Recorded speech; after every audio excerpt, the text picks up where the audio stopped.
Here we are, everybody. 1-800-800-TOM. It's the Tom Leykis Show. Welcome to Leykis 101. Son, never spend more than $20 on a date. Those skags, they don't deserve it.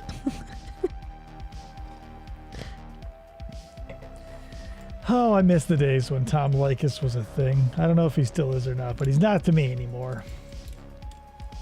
He's just a character that lives on in my head. Did he always had that weird... No, that's the thing. Like, in the early days, he had like a normal like radio guy voice, but not like that. But oh God, it must have been like the mid-2000s, like the aughts. He got something afflicted with his voice, and he was like, you know, I go out and I get into my Lexus. I drive a Lexus. I don't know. And he's just like, something was up with his throat, and it never came back to what it was. So he went from sounding like a normal radio dude to like the radio sidekick of like a morning show. Yeah. Skags is the name of your local grocery chain. I bet they're cheap. Skags. I take a woman out, I order a side salad, because she's not going to order a steak if I'm ordering the salad. She doesn't want to look like a fatty. And then when I tell her she looks fat, she won't eat anything. Then we go back to my place, and I beg her, and I drop her off at the bus station with a bus ticket that I make her buy herself. I say, I'll pick you up again when I need someone out of the bullpen, and you're a skag. I drive off in my Lexus. I don't care! 1-800-FLOWERS. They've got plenty of stuff under $20 that'll definitely get you laid.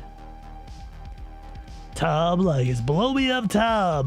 BlowMeUpTom.com.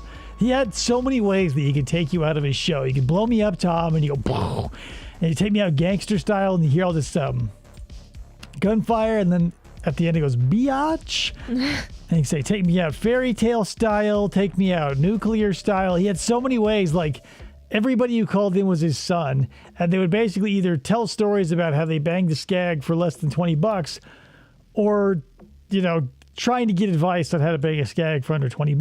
Mm. And at the end of it, if you were, you know, in the know, you could ask. It's like almost having a secret menu. Because when I started listening to the show, I had no idea. Like, I knew blowmeuptom.com. And all of his knuckleheads would say, blow me up, Tom. And they go, all right, son. And he'd go, but there must have been like a message board somewhere that had all the secret combos. Because I listened for a few years and I heard dozens of like, yeah, give me the fairy tale ending, Tom. It's like, oh, take me out gangster style, Tom. It's like, give me the whatever, you know. There were so many of them. Weird. But I love that shit. It was corny and stupid, but I love like the sound drops and all the stupid. Nobody does that shit anymore. I wish I could more, but I need someone to work a dedicated soundboard job. Cool. That's what they always say when I say, are you interested?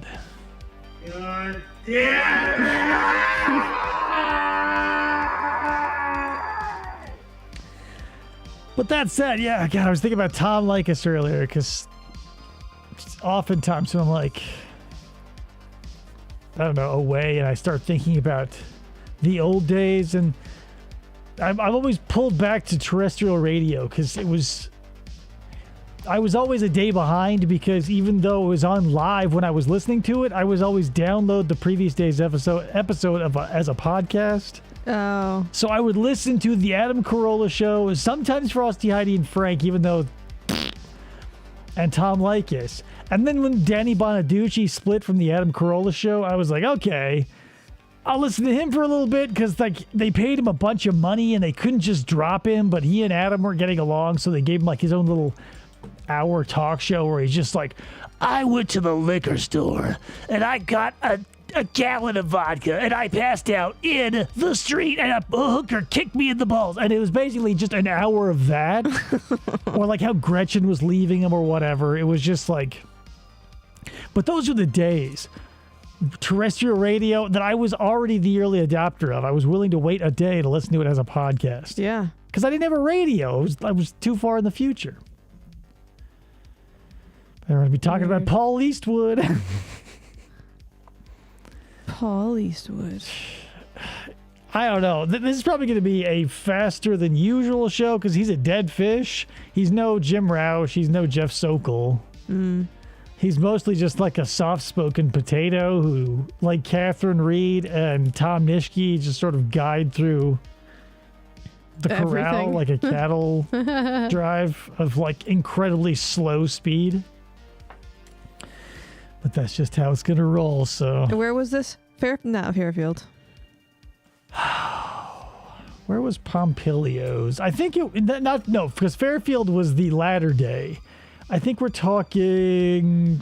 Where was? Because it was Dudzinski. Was it Ohio? No, it was Kentucky. Because Kathrine Reid is from the Kentucky Bureau of Investigation. Oh, okay. As is John Dudzinski, I think. I think he's in the KBI because he tells Dustin he's a police officer.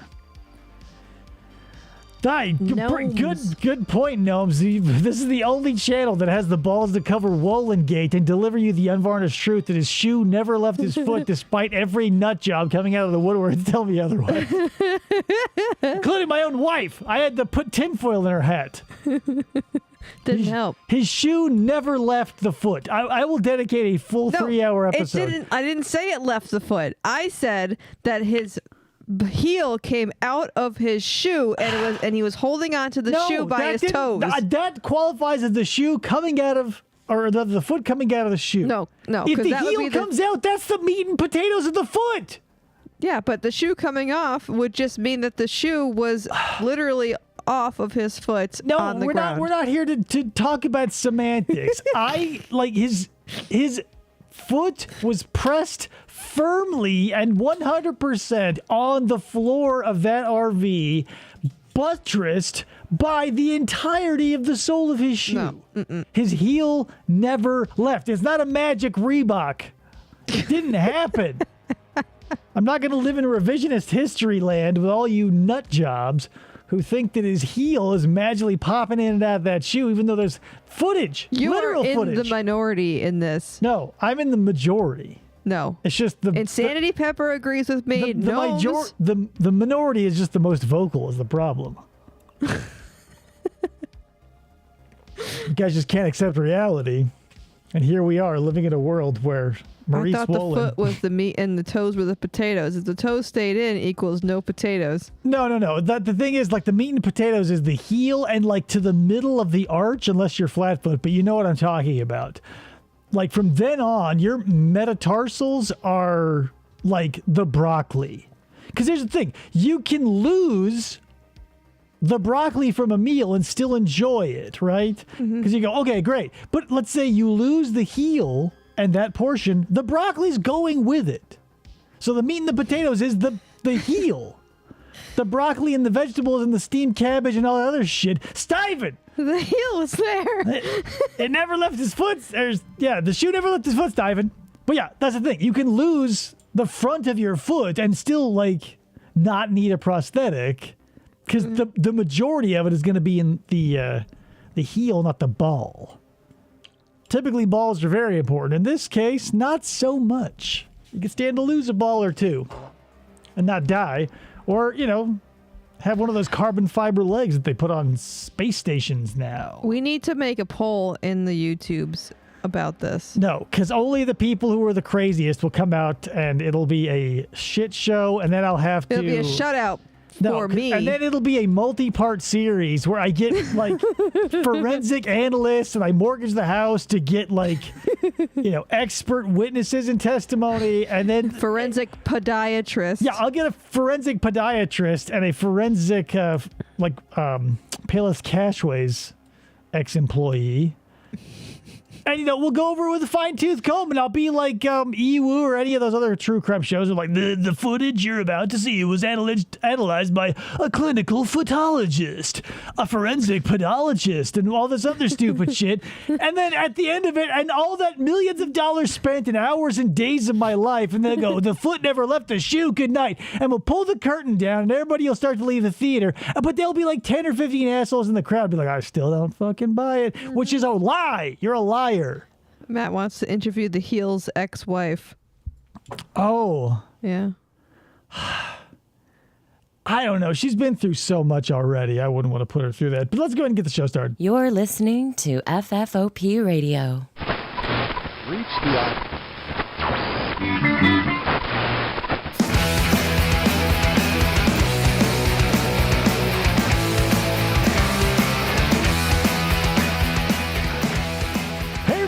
Welcome to the show. My name is Dave, and this is FFOP Radio Live. The show we do every Friday.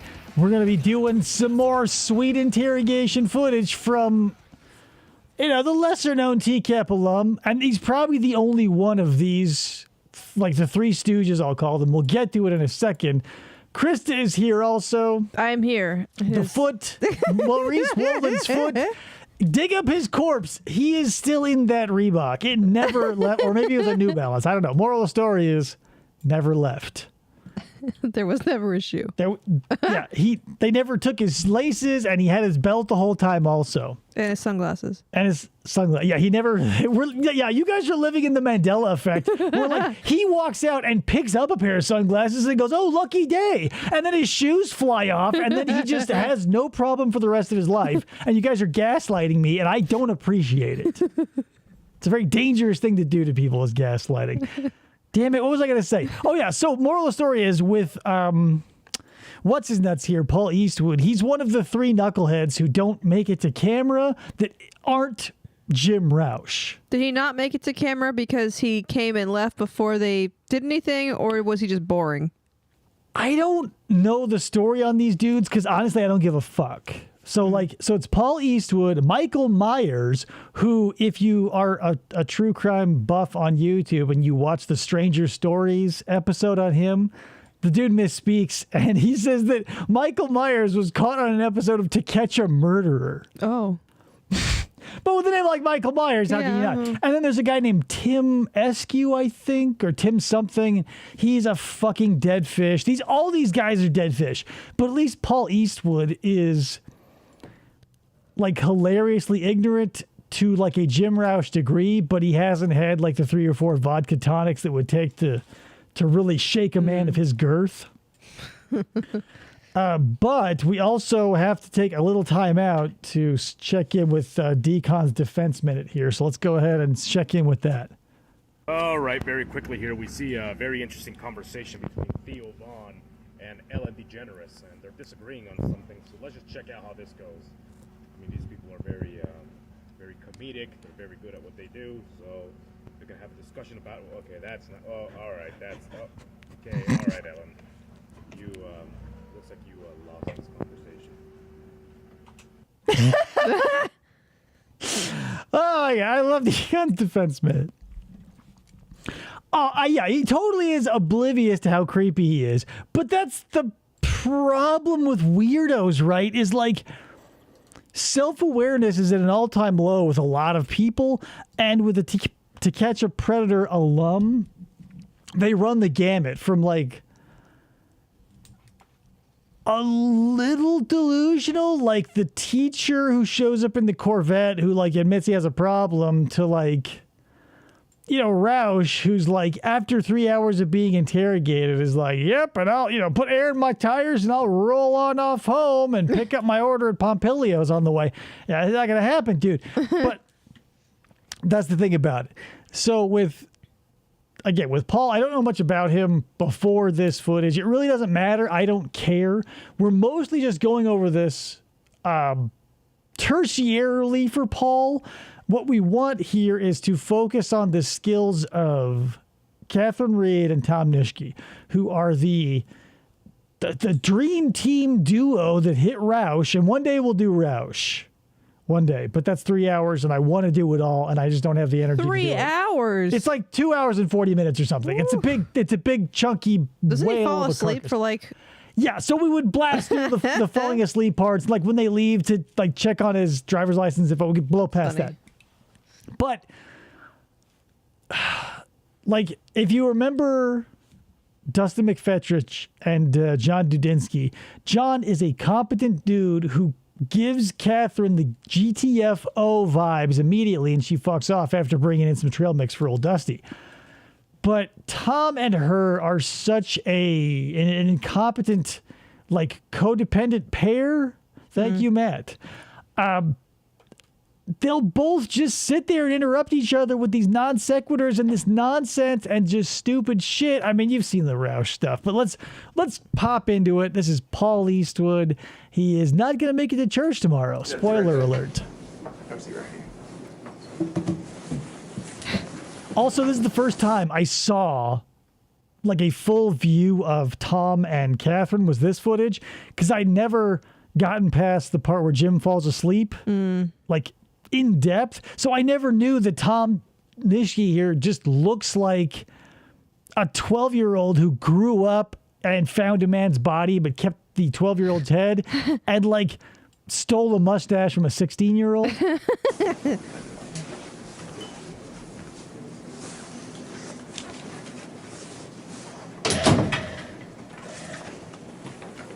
Just look at the mom khakis on Kathrine here. Like, woof. Mom dockers. Yeah, like if I were to take this picture, like this frame out of context and show it to someone who was alive or like was born in the 80s, I say, when did this happen? They would say 1993. Check how high. Like her belly button is like probably right here. And her boobs are like here. And so it's the equator. Like this is where a magician would saw someone in half. Kayla goes, did we make it 4 whole seconds before the first time you stopped the video? It's a new record. I'm Kathrine Reid. I'm an agent with the Kentucky Bureau of Investigation. I don't take shit. This is Detective No, she takes nothing but shit. Like she takes 3 hours of Jim's shit. Like they have to take like shifts to take Jim's shit because he talks about his fuck buddies and his career as a keyboardist and what church he goes to and all the people he knows and he saw at the country club and whose wife was shit-faced. Like that's all they do is take shit. Tom Nishke with the Campbell County Police Department. And they read you your rights earlier and you know that you're under arrest. You're in. Okay, now if I showed somebody this frame, what are we looking at here? You'd say this guy's buying a used car. Especially with the color scheme of the room. Yeah, the color scheme, the small office, like there's no overt scariness going on. Like the front of this could be like the Auto Trader or whatever. But like, look how cash he is. Yeah, just like, hanging out. I rolled in to see a 13-year-old. I live in my sister's basement. I go to church every Sunday. And what is this all about, officer? I like that door. Like not an interrogation looking room. It's weird. This wherever they interview all of these people, it's unlike any place we've seen before. It's not like the portable that we see with Stacy and everybody. Right. And it's not like an interrogation room that should exist. Because like there's a fucking coat rack. There's wainscoting. Right. And like on what planet are they like, what should the accent color be for our interrogation room? This is like a 12-panel glass door that you can just like blast your head through? Yeah, it's like the captain's on vacation, so they're using his office, or like the chief or whatever is on vacation. So maybe like squad commanders. Yeah, like, he's on vacay. Like, they're like maybe there's fresh paint in the interrogation room, and Paul doesn't look too squirrely. Yeah, but they did this with Jim too. He was drunk. Those walls match his polo. Some Jim's polo. housekeeping issues first. He did go over your rights, correct? Mm-hmm. And you understood them? What's up, Tony? Welcome. Hey, Tony. Can I have your home address first? Boo! Why does it matter? They do it. Right, and that's the thing. Like, legally, you still probably have to bleep all this out once you release it. But now, like with internet super sleuths and like. Anybody can find anybody now. How long have you lived there? If you know the name of the person, you can probably snag them. Right. I'm rooming with my sister right now. So is it her home? That's so embarrassing. Oh, that's probably why, too. It's not his house. What? They bleep out everybody's address. They bleeped out Dustin's address. It's his mama's house, but he lives there. Like, it doesn't matter. I just think that they don't want to blow up everybody's spot. They didn't spend their full interrogation room budget for this year. They'd get a lower budget next year. Yeah, it's true. Javon, is FFOP Radio just a less Asian version of Steve Aoki? I'm going to have to look that up. Do you share the whole house, Or do you live in a No, certain part of it? I share the house. I sleep in the basement. You sleep in the basement? So is that where you do most of your living? Is your computer down Majority there? of it, does she come When I'm alive, I'm mostly in the basement of my sister's house. into the basement where you stay? Yeah, she has a craft room down there. But is it separated? Is it one just big basement? How's Yeah, that it's laid separated out? by a door. I have a back bedroom. No wall, just a single Okay, door. so there's a wall and a door that makes it distinct from her craft room? Yeah. Okay. We need What to do get you a think, phone Tom? What do you think number. about crafts? We'll get past all the stuff they have to believe soon. You said you've been there since January. And you said you lived in a house in Monroe? Yeah. Okay. Like in a subdivision, or is it? I've never been to Monroe, I couldn't tell. It, Okay, so now that I'm like actively listening to this for you guys and not just like tuning it out as part of my day, Tom Nishke sucks. Like, and I know I've said that before, but like he sucks hardcore. All of his questions are such softballs. I don't understand how he was allowed into any interrogation room. Like when one of his classic lines with Jim, he's like, do you use like your computer at home to chat with someone or chat or what or chat or text or chat or, and then he'll just fucking go off on these questions that don't have an ending. And then like, by the time they ebb away, like the leaving of a tide, you know, you, me, and Jim are like, What? what happened back there? Where'd we go? yeah, it's a subdivision in Monroe. I'm not from there, so like is there divisions, houses, or whatever. They got front yards, backyards, or chat, or you go on to AOL.com. Is it like a 1-story, 2-story house, or One-story ranch. One-story ranch? Oh, that's great. I love ranch style homes. But he's in the basement, so. You got all that? Yeah. So we're good to go. You have an emergency? Like hilariously stupid, right? Like I don't know. He was probably just double checking the address. So what the fuck does it matter if it's a one Right. ranch style or whatever? You're looking it up on Google Like Earth. since these interviews aren't even interrogations, they are just interviews because they're just going to read the chat back to him and be like, hey, check it out. You're gross. I mean, don't you want to go home, Kathrine? Like, holy fuck. You're just totally cool watching Tom stare off into the middle distance with a big glistening ball of drool hanging off his chin. And you go, did you get that, Tom? And he's like, oh, yeah, address, ranch style home. Totally got it. It's like or chat. You like to go on and chat. You're right, Kayla. It does sound like Matthew McConaughey when David says, does it? Everybody has bad impressions, and I'm You want to one give of them. us her name I don't and think it's number? bad. He does kind of sound like him. Do you imagine getting a call from Paul Eastwood here sounding like Matthew McConaughey and then seeing this guy show up? All right. And also think of that when we get into like the chat part of this, the self-awareness here again is lacking because like he looks like this, right? What 13-year-old, no matter how good a game you spit, is going to enter into a relationship with Mr. Potato Head's like sad, Brother. you know, not even brother, like unemployed cousin.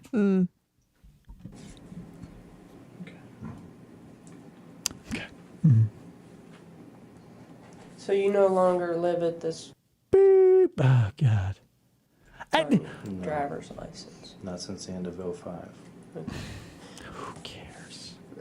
Pete, you know that you're under arrest. We've already established that. Yeah. And I'd like to talk to you about your situation. I've used this metaphor before, but like when you're fishing, right? Paul here is like, you're prepared for a big day of fishing. You get out on the lake and a huge mouth bass jumps into your boat, like bashes its head accidentally in your tackle box and dies immediately. And Kathrine and Tom here are still acting as if it's flailing around like a marlin. So they're approaching it with caution as if at any moment it could spring to life and murder them both. But he's dead. Yeah. He's a dead fish. He died the second he stepped out of his sister's basement. I'm sure that you have a side of your story. And I know what I've seen. I know what I've read about. I've looked at the chat logs. I read about you in the paper. And you came to Highland Heights to meet someone. But if you would like to talk to me about that, I would like to hear about it. But that's completely up to you. Why are we here if nothing else? I can fill you in. Okay. When I originally decided to do that, referring to what? I'll leave it up to your imagination. Is that he is referring to an act or a person? Is it a noun or a verb? I was having second thoughts, and I had a feeling. Guess because I watched too many police shows. And Mariska Hargitay, she'll really decided to do that. What are we talking about? Well, I originally decided to make the trip around 5 or 6 this evening. So I went. I ran an errand. Oh my God, this is one of those situations where like, I wish that like they would run out to Jim Rauch's Champagne Aztec that's probably still parked in their impound lot and like rip open that back hatchback to find his little hidden wet bar and like bring in a couple vodka tonics to loosen this motherfucker up. Cause like he's just a bad storyteller and he's also like emotionally dead. So in addition to these idiots wanting to ask nonsensical, irrelevant questions, like is some vestigial rapport building pattern that's still playing out in the back of their head, despite them long not giving a fuck, he's still going to be like, well, I ran on an errand. And she's going to have to go like, well, what are we talking about? Because like I said, was it a noun or a verb? She is essentially asking, what the fuck are we talking about? And he's like, well, I had to run an errand, which is so much fun, right? Like in your head, when someone says, I got to run an errand, you basically just envision them walking in and out of a Walgreens within a span of 15 minutes. Right. Great information, Paul. Getting some milk. And I talked myself out of going, went back home. And Talked myself back into going. I hooked up with her again. Online? Yeah. Hooked up with who? Kylie. Kylie. Yeah. And I decided I don't know why I decided to follow through on it. Okay. I should have.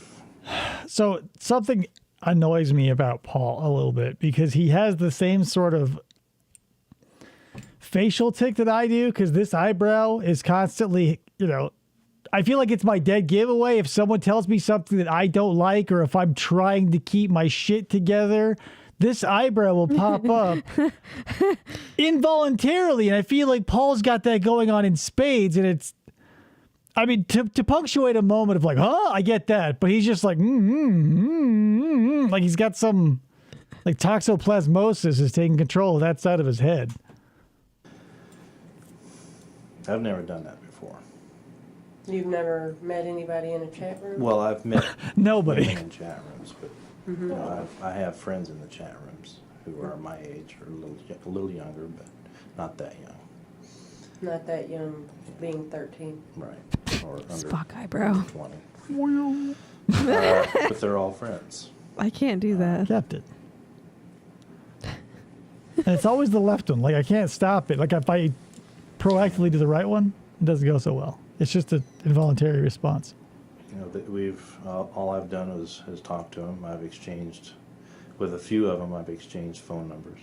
And we've been talking on and off for months.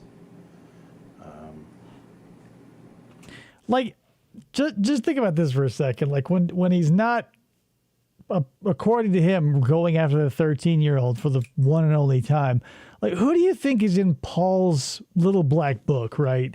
Like, Rauch talks about his fuck buddies and everything, and like, there's He's got a couple in his bullpen, like Tom Likas style. Who, like, in your head, maybe you don't have to tell me because you know what you're going to picture, but like, they probably look a lot like Paul with like a blonde wig on, right? Like if he's scrolling through Tinder, it's just like Paul with different wigs. Yeah. I'll go into the chat room for a couple of days or a week because I'm busy and tired. On Quite the weekends, life you live, sometimes Paul. I like to just relax and get on and chat with the friends of mine who are on there. So where are you when you chat? In The my room. basement, duh. At home? Mhm. The address you gave us? Yeah. In the basement? Which again was Do you have one PC, two? One. Okay. You have a webcam? Mm-hmm. 480p. It's pretty Anything impressive. else that you use, like a PDA or Trio? PDA. I used to have PDA. Everybody's This is like, again, probably 2005 or 6. So there's, if anybody's using a PDA, they're like the last. People doing that. I had Yeah. one. I think I had a PDA like middle school. It was like a used that my dad didn't use anymore that he gave me. Let me give you some, not advice, because nobody takes advice, but like you're going to find this out one way or the other. It's just a shortcut to the end. If you ever see a trend in anything, whether it be like old dudes tucking in short sleeve shirts into jeans with a belt, and there's a leather cell phone pouch as big as life on the outside attached to that belt, all the way up until the one and only the glorious mullet, right? You say, this is so ridiculous. Its half-life has to be incredibly finite. Mm-hmm. No. Like, and yes and no. Because, like, after a certain amount of time, the radioactivity of those things goes down, so they're affecting less people and less suffering is inflicted upon the rest of us having to look at that. But there will always be a residual for tens of thousands of years. There is a kid that lives up the street in my neighborhood who unironically wears a Billy Ray Cyrus achy breaky heart era mullet. And it's not like, because if it were Halloween or near about, you can go like, oh, it's a Halloween costume, take it too far. But this dude rocks it year round. Like a curly golden mullet that's business in front and all party in the back. And, you know, he keeps the party going at the back of his truck with those blue truck nuts. Hey, Decon. Welcome, Decon. And maybe we'll see you as you filter back in and out. Cam and a computer. Okay. So is it a PC or a laptop? PC. I mean, desktop or laptop. Right. Laptops are still personal computers, Kathrine. Duh. Did you detect that at KBI? When you started, do you have, like, go through like Yahoo to chat, or what do you go through to chat? I mean, what do you go through to chat? Did you hear how he asked the same question three What do you fucking times? go through to chat? What do you know? So number one, right? They've got the chat log. Ta-da! So if you want to just like get the golden ring that is the confession, go ahead and be like, so do you use Yahoo? Do you only use But Yahoo? he's such should be a the question. pussyfoot, like. So he's like, what program do you use? Yahoo to chat, or use Yahoo to chat, or is it Yahoo to chat? And like, in any other situation, like if Paul here were like a real, like, criminal, and he wasn't just catfished by Dateline and like given the softest cell in the world, as perverted justice was wont to do. Like, do these tactics work on anybody in the real world? Like, Paul here was, again, like, driven in by stink bait. Right. Because what 13-year-old is going to, like, because I'm sure they shared pictures, like, who's going to take a big look at Paul here at the age of 13 and be like, yeah, that's the dude for me? Because, like, who was hot in 2006? Like, Ryan Gosling or whoever? Fuck It if was I know. definitely someone who didn't look like Correct. the judge from Nothing But Trouble, played by Dan Yeah. Wow. Definitely a gateway. Judge I what's his had a name? gateway back in the days of this. Oh yeah, I go on. that cow print was everywhere. I used to play MySpace pinball chat on room, that shit all the time. the Ohio MySpace chat room. MySpace. That's where I've been recently. Is that where you met Callie? I didn't know MySpace had chat rooms. Tell me how you found her. I don't remember a lot about MySpace aside from personalized music on your profile. Yeah, I don't. There's a lot of annoying things about MySpace, but I don't remember any chat rooms either. But like, this is the era where, like, because nowadays we take for granted, like every platform, literally every platform has a way to share a photo. But like back here, you have to be like, oh, you got a photo? It's like, I don't have one on my PC. But if I can reroute you to my MySpace, you can see a couple old blurry snapshots that were taken on a cyber shot that's, get this, 3.1 megapixels? Hello, that's a lot. To tell you the truth, I'm not really sure. All I know is I miss that MySpace. It was so Ohio much, chat room one night. I mean, it was an annoying gimmick, but that's what was fun about it. I miss Somehow we Tom. just struck up a conversation, and we exchanged instant messenger IDs. Can I write this down? I think. Well, we didn't chat in private. Kayla, you got to know the judge's name, right? His name was Judge. Fuck. John Candy played dual roles as the police chief and his granddaughter. Oh, Jesus. Help me out here, people. Until we went into the Yahoo. Oh, yeah. Instant Messenger. Who your top friend was on MySpace. Exchanged Yeah, it was always your information. girlfriend or boyfriend. Yeah. Otherwise, there was shit going down. Oh, yeah, the Digital Underground. Tupac Shakur's in that movie. Not a lot of people know. She R.I.P. seemed okay with This is how Allegedly. interesting Paul Eastwood is. We're talking about nothing but trouble. Demi Moore, Chevy Chase. You know, not a good movie. No. Does it pass an hour and a half? Yeah. As I said, I've never chatted with anyone in their 20s. But And of course, they want me. Yeah. Her being 13. yeah, it was just Tia Tequila. first it was regular chatting. Did We Dan didn't really Aykroyd get- invent Patron Tequila? Patron Tequila. Just reading things. Trying to find out his name. put that? Judge Alvin J.P. something. God We damn didn't it. really get involved in This isn't important. special chats. Special chats.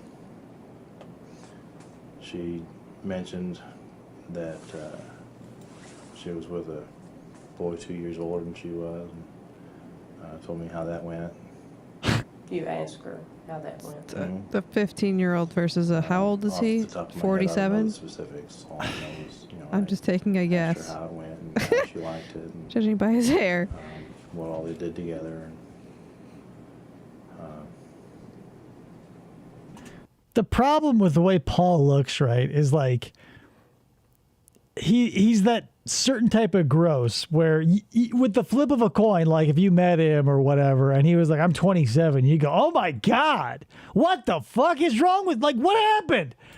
But if he said, hey, I'm 62, you go, whoa, hey, good on you. Fucking nice. Valkenheiser. Right. Valkenheiser, because they're on top of that oil. It's like, it's almost based on that town in Pennsylvania that's constantly on fire underneath it, where, like, you know, the fire's happening with the little Devil and Bobo, those big homunculus. Again, one of them played by Dan Aykroyd. But like, what a crazy movie. Let's watch that instead. Oh, Tila Tequila. Yeah. Okay, I remember her now. Yeah, Tila Tequila. Katie Velociraptor says he's probably like 32. These predators all look terrible. Oh, totally. Centralia. follow through on. Yeah. I never wanted, because I had friends who like looked 40 when they were 18.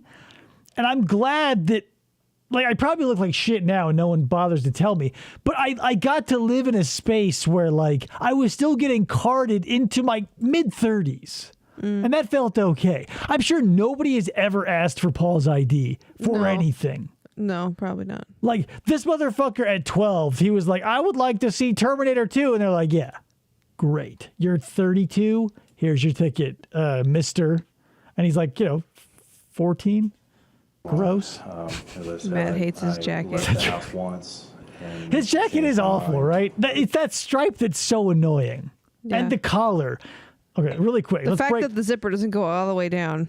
Right. Not only is it not all the way down, but like this, it looks like he was a little bit manhandled right here. Yeah, it looks a little wrinkled. Like from here over, he's okay, but like maybe that's the part of the eyebrow too. Like he was a little roughed up on the side. He's favoring this hand by putting it in his pocket. Like he's right dominant, but he got a little roughed up on the left side there. And Oh, happy birthday, Kitty! If it is stay with my true, gut what I'm feeling. reading. Yeah, happy birthday. So, what did you all talk about before you planned on coming over? to visit? Checkers, pizza. talking about. You had mentioned about special talk. You What's said that special you didn't really talk? have special chat in the beginning. What's special chat? Well, what I considered special chats is cybering. Pretending, Mm-hmm. role playing. Yeah. You like to pretend to have sex with children over the internet here, Paul? It's like special chat. Yikes. Kitty says it's not my birthday. Still, hey, it'll be there one day, so don't worry about it. Take all of this energy and put it in a bottle. Pop that baby open on your I birthday. think Kitty's just in denial. I've never had a birthday. Marianne birthday. I was What never about born. Strange boy, his zipper doesn't go all the way down. I basically, when we set it back up, I basically asked her to wear a skirt. She told me, Real quick, because Paul is sort of treading into something I'm sure we've all done, right? Like all of us living in the digital age and maybe to this day are probably spitting game to one another as we speak, right? Like if you're out of the presence of someone, it's real easy to talk a big game through text because you're not looking at them and nothing is really on the line. Paul does not seem like the type of dude who has any money to put in his mouth once he gets to the place that exists in real life. So Yeah. I don't know how crazy his chat got, but even if it goes anywhere above room temperature, I'm going to say he cannot accomplish that mission. Paul looks like somebody who would need a sexual enhancement drug. Yeah, like Donnie. He would have to show up and be like, it won't get real hard, but I'll do my best, Captain. Like, woof. Like, if I'm ever, my life would have to go spiraling off of a cliff into a ravine of chaos to get to this point. But if I ever say aloud or think to myself, like, it won't get real hard, but I'll do my best, like, what happened? What happened? How did I get here? when we originally decided to meet, we were going to meet at the bowling alley across the street. She likes Told her cosmic she's nowhere. bowling. Told her what I was I like nowhere. cosmic bowling, and I'm 34 years old. 13? 13? Just kidding. Now, there was a little more conversation than that prior to determining where you were going to meet. Just read the fucking About- chat to him. Kissing and hugging. Yeah, I was mentioning to her that I'm romantic. I'm compassionate. I'm flavorful. I'm exciting. Or I wouldn't mind kissing her. I'm full of personality. Something I've never done. Kiss the girl? It went beyond that as well.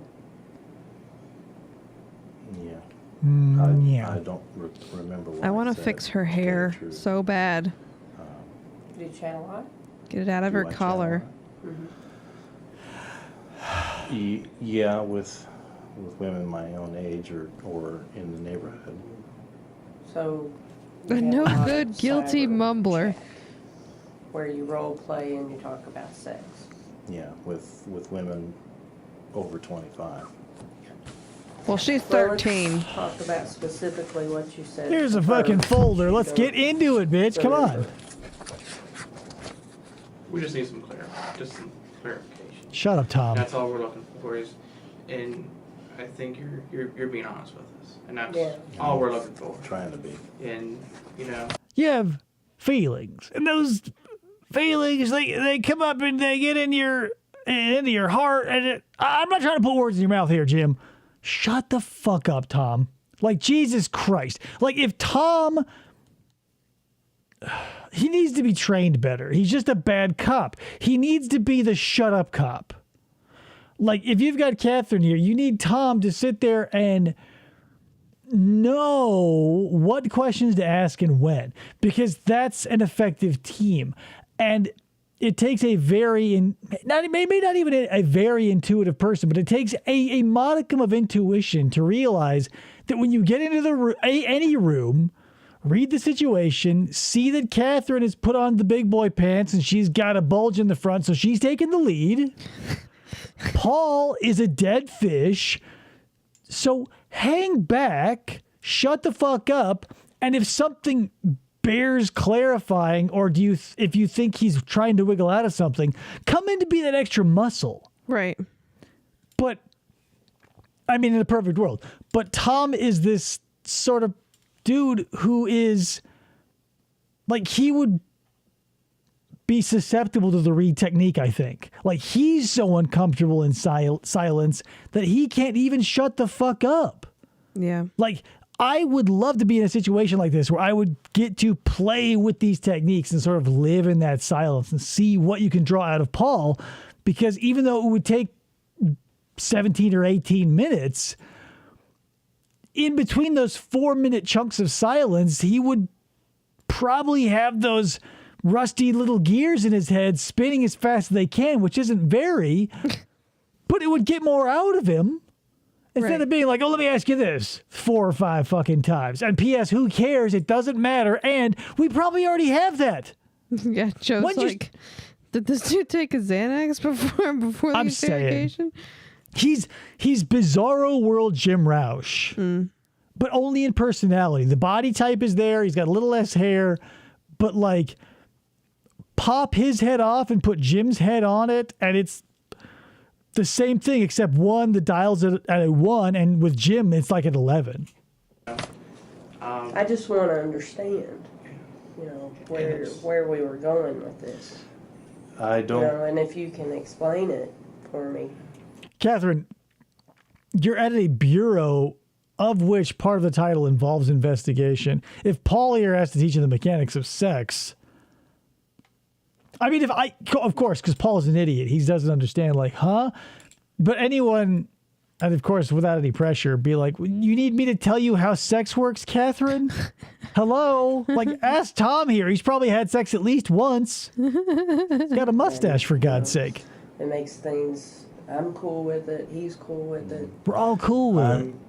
To tell you the truth, I'm not saying I've never chatted before.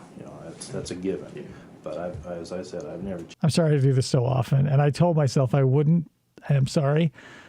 But in these situations, like with the Julio what's-his-nuts case, where like he was tickling students, an innocuous word like tickle or chat can become like something you would pepper into a conversation maybe every once in a while. Just feels like it goes from like a spice that shows up in a dish to like someone throwing a whole cheese grater onto your plate and be like, eat this. Yeah. Never chatted with anyone under, I'll say 25, to be safe. 22, 23. Most of the women I meet are in their 30s and 40s.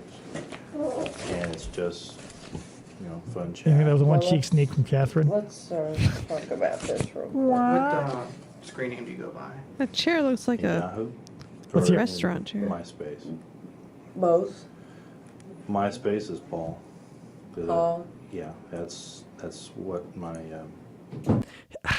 Because I think in MySpace you could change your name to whatever. Because I remember changing, like I was a bass player back then, so I changed my name to Slap and Pluck.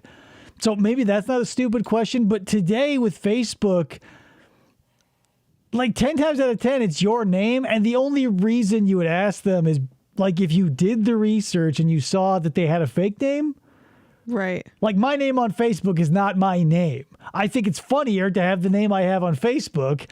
And so if I ever got caught in a crime and they were like, what's your Facebook name? They would know that it's not my name. And I would go, it's this. Yeah. Yeah. That's true. But like, that's a stupid, like the Yahoo what I get. But like, I don't know, whatever. Technology for old people. I feel like I wouldn't have to give an extended pause before saying the lowest age of someone I'd have a sexual conversation with. Right. Not everybody has led as an embarrassing life as I have, but I would not even like, if it were down to like, if I could not use the benefit of hindsight, I'd say my first sexual conversation was like 22. But after gaining some experience and seeing all the times and all the things that I missed out on, and I go, dough or whatever, sometimes you're just stupid. Whoops. You know, sorry, My MySpace ladies. ID is. Paul, just Paul. Yeah. Like the movie. In the Yahoo chat, or in the Yahoo Instant Messenger, it's P11. With an Did it sound like he said P Little Lemon? underscore between Pete and Wood. That's here. That's on this chat. That's you. Yes. Okay. I think I'm going to change my name to P Little Lemon. And this is the person you were talking with. Yes. Kylie, Kyllee. K-Y-L-E-E? And do you remember when you started Kylie. chatting with But they keep saying Callie. Originally, Yeah. probably in 1 to 2 weeks. Do you usually talk to somebody that long? That I long. mean, yeah, over. What kind of... Why does that matter? If you become friends with somebody in a chat room. That's the problem with Kathrine, Reid, and Tom Nishke, is like, you don't have to put forth much effort to look better than Tom. But when he's not talking, Kathrine stands out like a sore thumb because you go, what the fuck? Like, do you usually chat that long with someone? Like, Yeah. Unless you don't like them. like the context is like, I add something there, like with like add the tag with potential sexual partners, because like all and sundry, if we're just going to do the catch-all, and Paul here loves to talk about things that are not germane to the case, and you offer him a fucking ocean-sized net of like, can you hop in and swim around? He's going to go like, of course I talk to people. Sometimes 2 weeks, sometimes 3 weeks. They may be as young as, 22. And so we get caught in that fucking loop again. But at least Kathrine's questions are questions asked once. Yeah. over As stupid that as they amount of are? time? 2 weeks? Yeah. Okay. Some of my friends I chat with almost every night. So over 2 weeks. So you talking about. consider her a friend? Yeah, I guess. Do you think that made the case? Like when they were putting all this together and all was said and done, and hypothetically the jury comes in after it all and they go guilty and the judge goes, just out of curiosity, what made the case for you?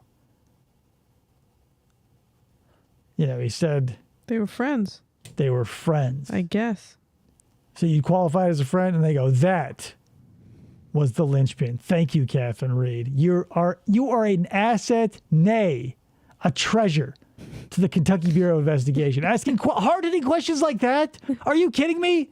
Like after the case, right? They're all like in the bullpen. The microphones are everywhere. It's like after a Bulls game when they won the fucking World Series, and they go, "What did you think about this?" And like, "Oh man, when they asked what Yahoo was, I thought my mind was going to explode." Worst interrogators ever. Also, the Bulls You in the talk World about it in the Series. chat A world that you're a lonely championship. guy. Not series, but like the sports. Well, people You don't said give you've a been fuck. living with your sister since January. Yeah. So Let's talk about Dan bring me Aykroyd. up to that point.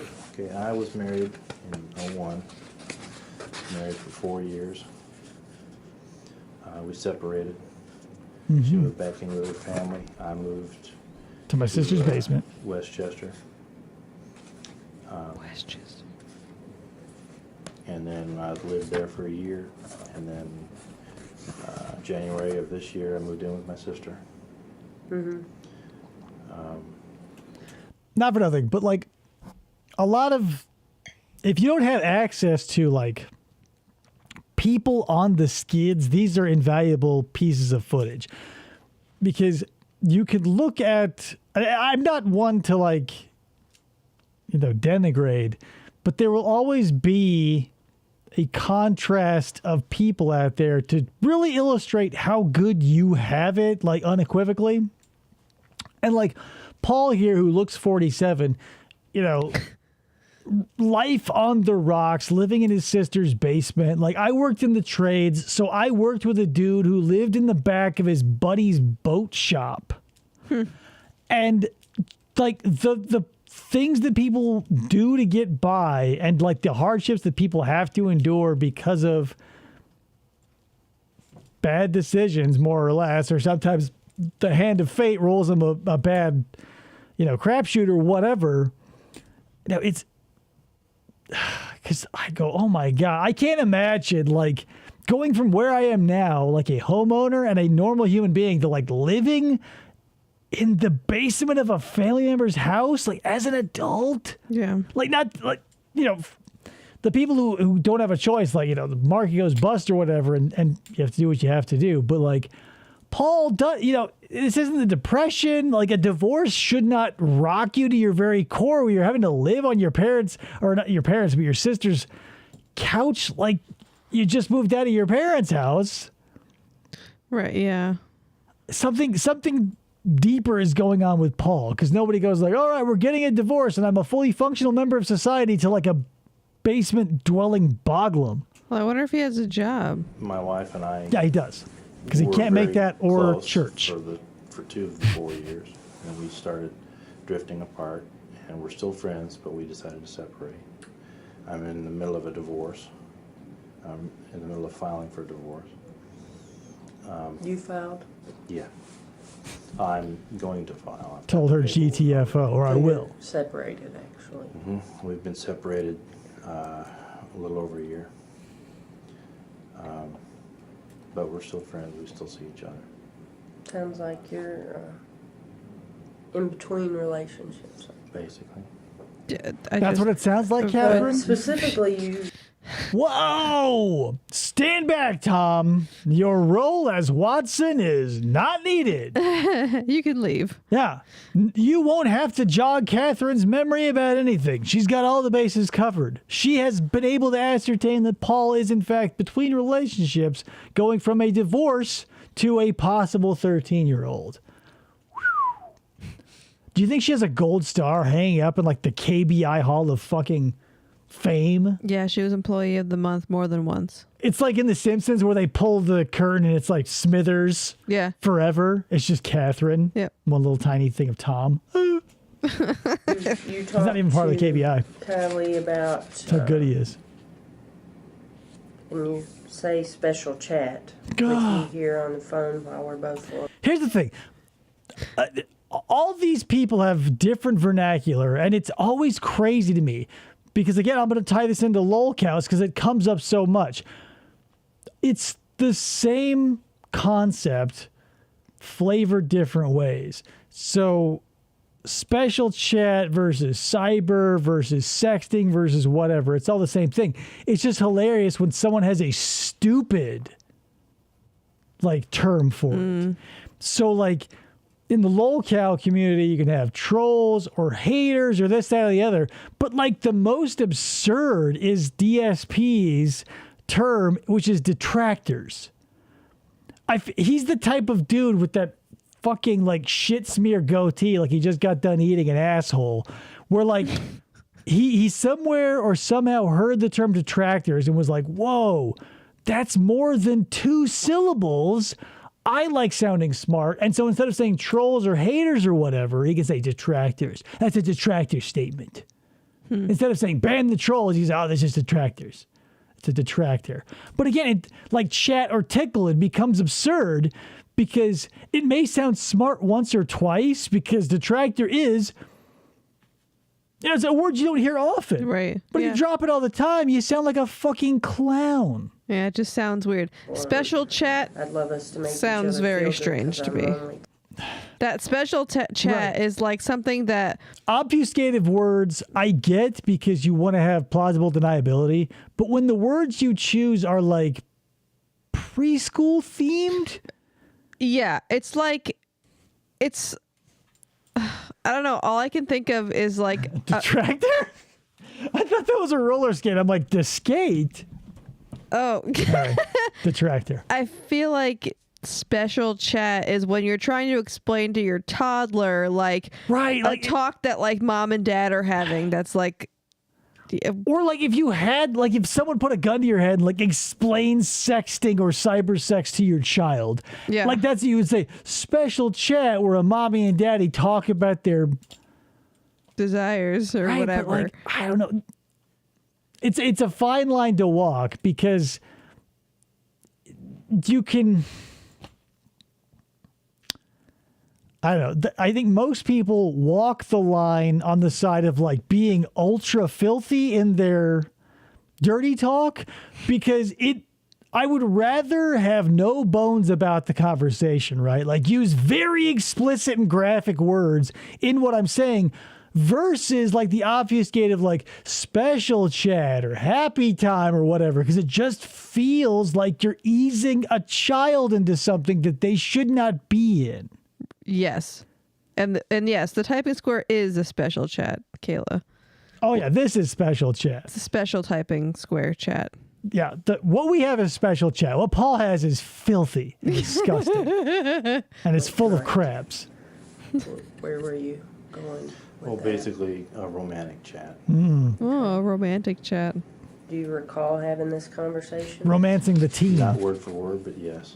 Okay, tell me about it. Not word for word. Ew. I just suggested that I merely suggested that I take my giant bald head and cram it in between her tiny little legs. Is that disgusting, Kathrine? Huh? Judge me? Yeah, that's the only time Paul flies off the handle. Right. Then he goes back to like, no, I don't think so. we could get together and Party. cuddle on the couch, watch movies or watch TV. This is I've pre-Netflixing. told her on a few occasions that I could stop by the Blockbuster and get your favorite. I am kind of What young a adult difference she movie. would have said. Wow, Paul, what a difference. Blockbuster Video? I saw a training video on that the other day. I think I could work there now. Oh, lonely. snap. I don't have many friends. That's why I go into the chat rooms. Everybody's excuse is Say it they ain't don't so. have any friends or they wanted to make a friend. And I thought we could keep each other company. Yeah, she's fucking 13. What But, do you have in know, common? have a drink. One drink. Have a drink. Yeah, but you're talking about a girl who's like 12, 13 years old. It's just a drink. Excuse me. What was your name again? It's Detective Kelly. Fuck you, Jeff. I don't know. I mean, you're lonely, I understand. A lot of things are on your mind. Divorce, separation. Other sedatives. Those are natural feelings. Okay? I understand. Tom's the feeling detective. He talks about feelings with Jim. He talks about feelings with Paul. He probably talks about feelings with Tim and Mike too. But Michael Myers, that's a dry hole. Do you think once you got up here, The shape cuddling they call it.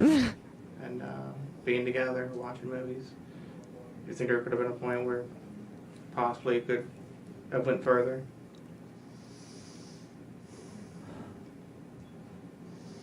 Well, I would try to draw the line at cuddling. Would you really, Paul? Try to. In your chat you says. specifically told her that you'd like to have oral sex.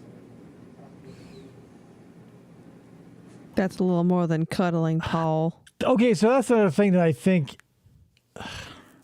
Try. Yeah, Tony. Try. Yeah. Yeah, try until you succeed. There is no try. Yoda taught us that. There is no try. You either do or you do not. But that's the other thing. Like, if you're going to spit game, spit it at an 11.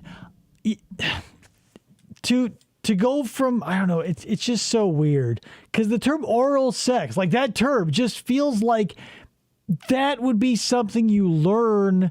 It's clinical. Right, like in a junior high or high school sex ed class where they go, the different types of sex are oral, anal, and vaginal, and don't do any of them, god damn it.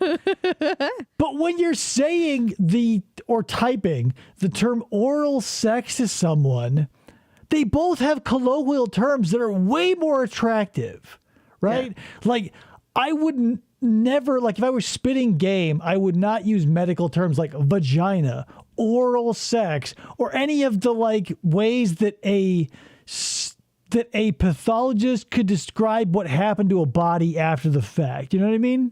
Yeah. You want it to be a living, passionate conversation. You don't want to be like, the body temp was this and oral sex took place. Like, Paul, god damn it. Wake up in a bathtub full of ice. And you graphically talked about how you would do that. And how? Read it, Kathrine. Let's hear the mechanics and let's picture Paul.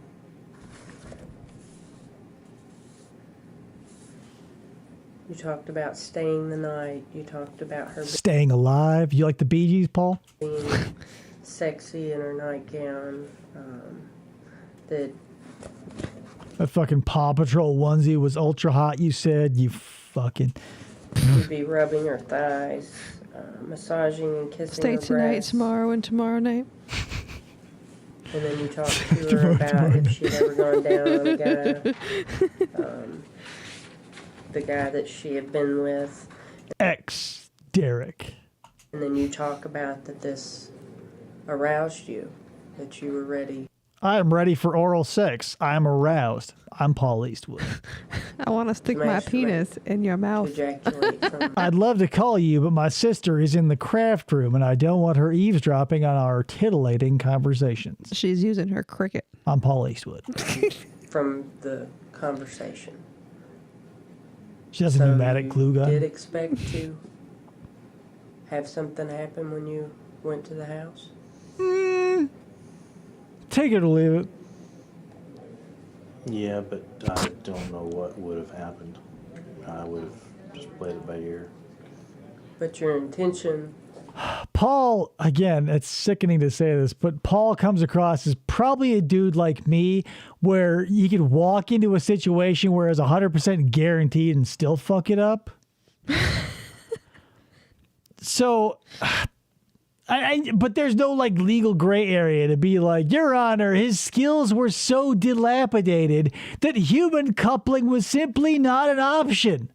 He's just too stupid. Like, I couldn't have done that, even though I never, like, you know, after every, like, dicey encounter and with years of hindsight, like, Paul is probably like, oh, damn. Like, was to have sex tonight, or... Uncle's brother's sister's cousin stepdad's Clint Eastwood. If it went that far. What does that make us? Nothing.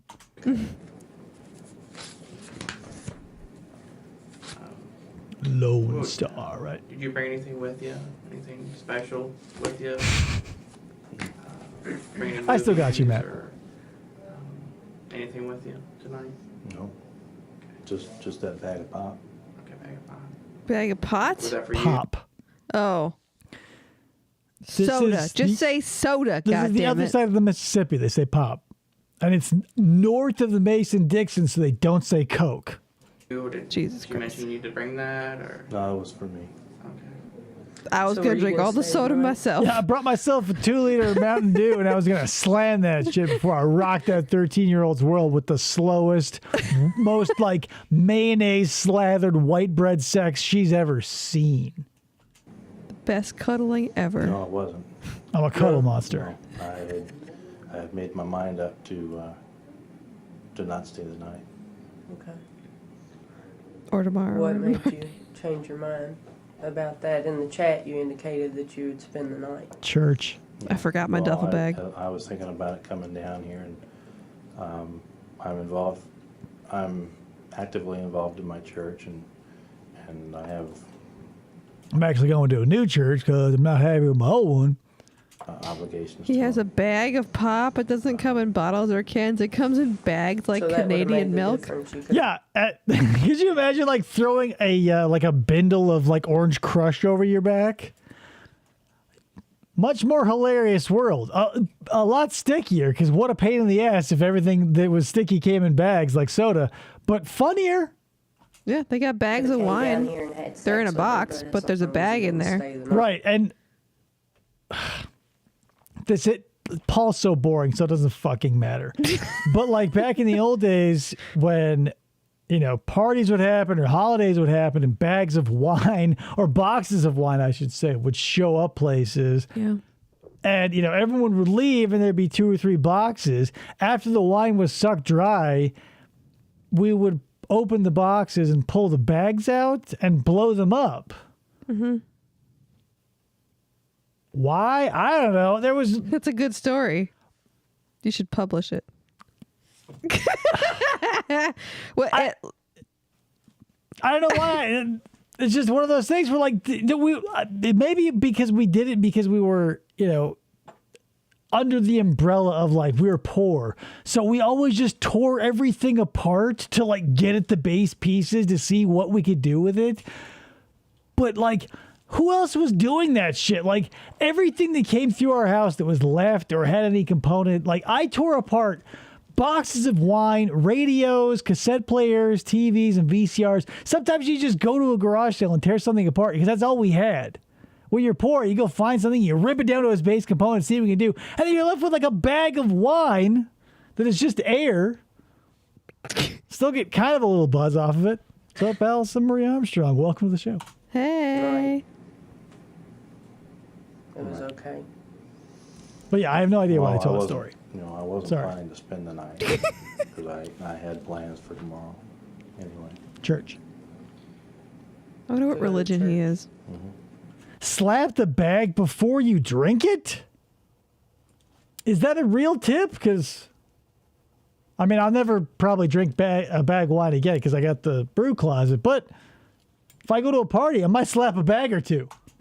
But you don't take the bag out of the box typically. You cannot stop me from pulling that bag out if Allison says I can.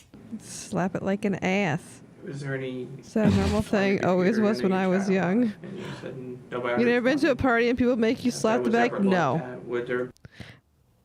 We never got the bag until all the wine was gone because we would rip it apart and my dad would blow it up like a balloon. We'd kick it around like a soccer ball. Because Like- you were young. That's Well, different from being old enough to drink to have.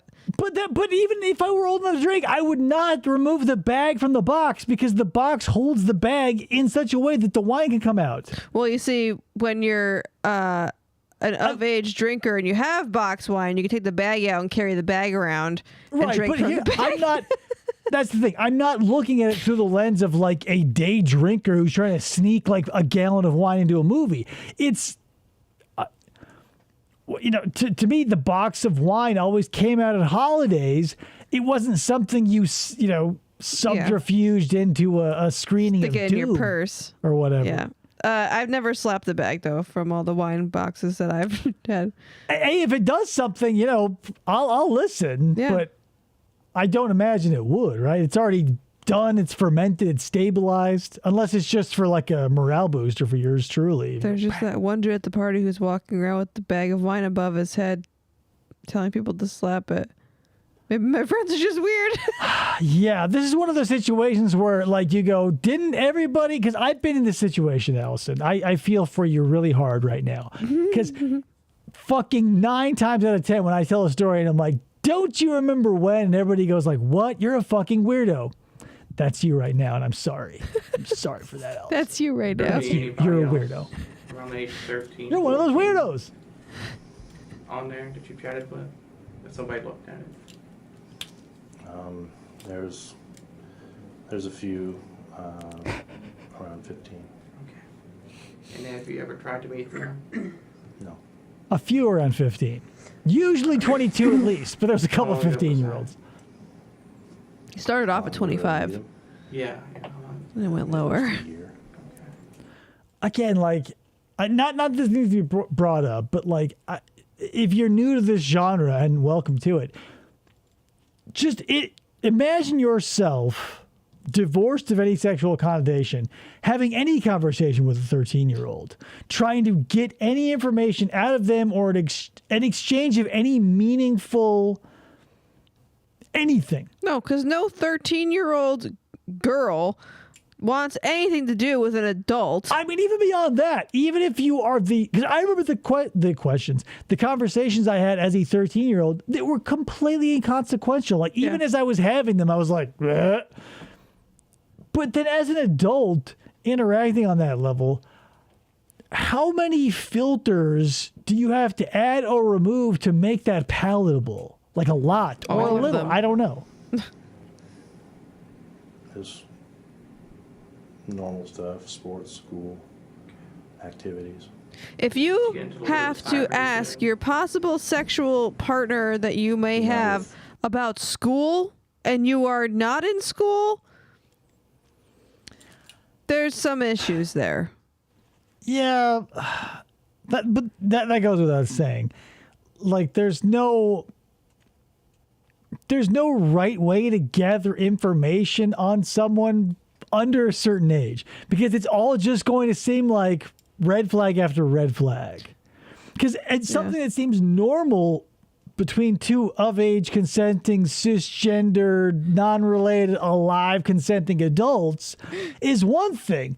Because you can go like, oh, well, what do you do like with your time, your hobbies? And if you go to school as an adult, none of this would seem disgusting at all. Right. But that's the thing. Context rather in conjunction with content is paramount. Because if you go, hey, what do you like to do? And they go hopscotch. If they're 13, that's understandable. If they're 30, you go, what do you mean? And they go, well, I'm a champion. You go, oh, that makes sense. But again, one would be like, oh, whoa, that's an interesting tidbit. You're a hopscotch champion versus like, oh, whoa, you do that at recess? Yeah, right. Foursquare, huh? You the champ? But you did with some of them. It was the same type of talk that you had here with Special chat. Kylie. Special chat. Basically the same, yeah. Okay. His inhale is so On your annoying. computer, there isn't any type of pictures of minors or anything on there, is there? Not that I'm aware of. Okay. You don't. If somebody asked me if there are pictures of minors on any of the machines under this desk, it would be a resounding fuck no. Not 5.5 to 6 seconds of silence with like a... Not that I'm aware of. Do you visit any type of, What? Well, if they exchanged pictures, I'd be like, all the pictures on there or whatever Kylie sent me. Right, but that's the thing. Like, if the gray area is what gets you in trouble. If someone says something heinous in an accusatory fashion towards you, and you go like, because your immediate, I shouldn't say, because everybody's going to act different, but the rule of thumb would be your immediate reaction to an accusation of that caliber would be like, what the fuck, bitch? But not in so many words, right? Yeah. But if after a heavy accusation, like how much CP is on your computer, and you go, I don't know. What? Or anything like Dude, that. Foursquare. I have bad memories of that game. I could never make it past D Square. It was rough. I've never really played much of Foursquare that I remember. Because all I remember is like cherry bombs. The fucking Foursquare like the Foursquare scene at my elementary school was cutthroat. Like we had 2 Foursquare, painted courts, and there was a line at each of them, 12 kids long every time. I went through that thing dozens of times. I don't remember elementary school, so I doubt I did any of that. But our neighbors, everybody did. But here's the thing: I did it with my cousins, but I don't remember much of it. there's a lot of schoolyard games that get clout and like whatever. Like tetherball was always there. You're a loser if you like tetherball. I'm sorry. It just sucks. I don't understand. Foursquare was where it's at. Everything else was bullshit. It was Foursquare and the swings. If you were doing literally anything else, Swings are my favorite. fucking The kids across the street from us GTFO. they play Foursquare in the street sometimes. It's kind of cute. Because Foursquare was one of those games where you could have, it was like the Tom Leykis show. There was a secret menu where like if you were new to the game and someone pulled some shit, you could go like, hey, what the fuck? Or like with the cherry bomb, or like there were certain techniques that had names that you could, like that weren't overt. You have to just learn through experience. Yeah, that's the only thing, literally the only thing I remember from Foursquare is Cherry Bomb. Don't remember anything else. I don't know how it's played. I don't know any of that. It's basically like, it's the idea of tennis or racquetball or pickleball or whatever, just with four of you and there's no net. It's just the imaginary squares. And you have to catch the ball? No, you're essentially, if memory serves, it's like ping pong, but there's four of you, so you're trying to bounce it into somebody's square.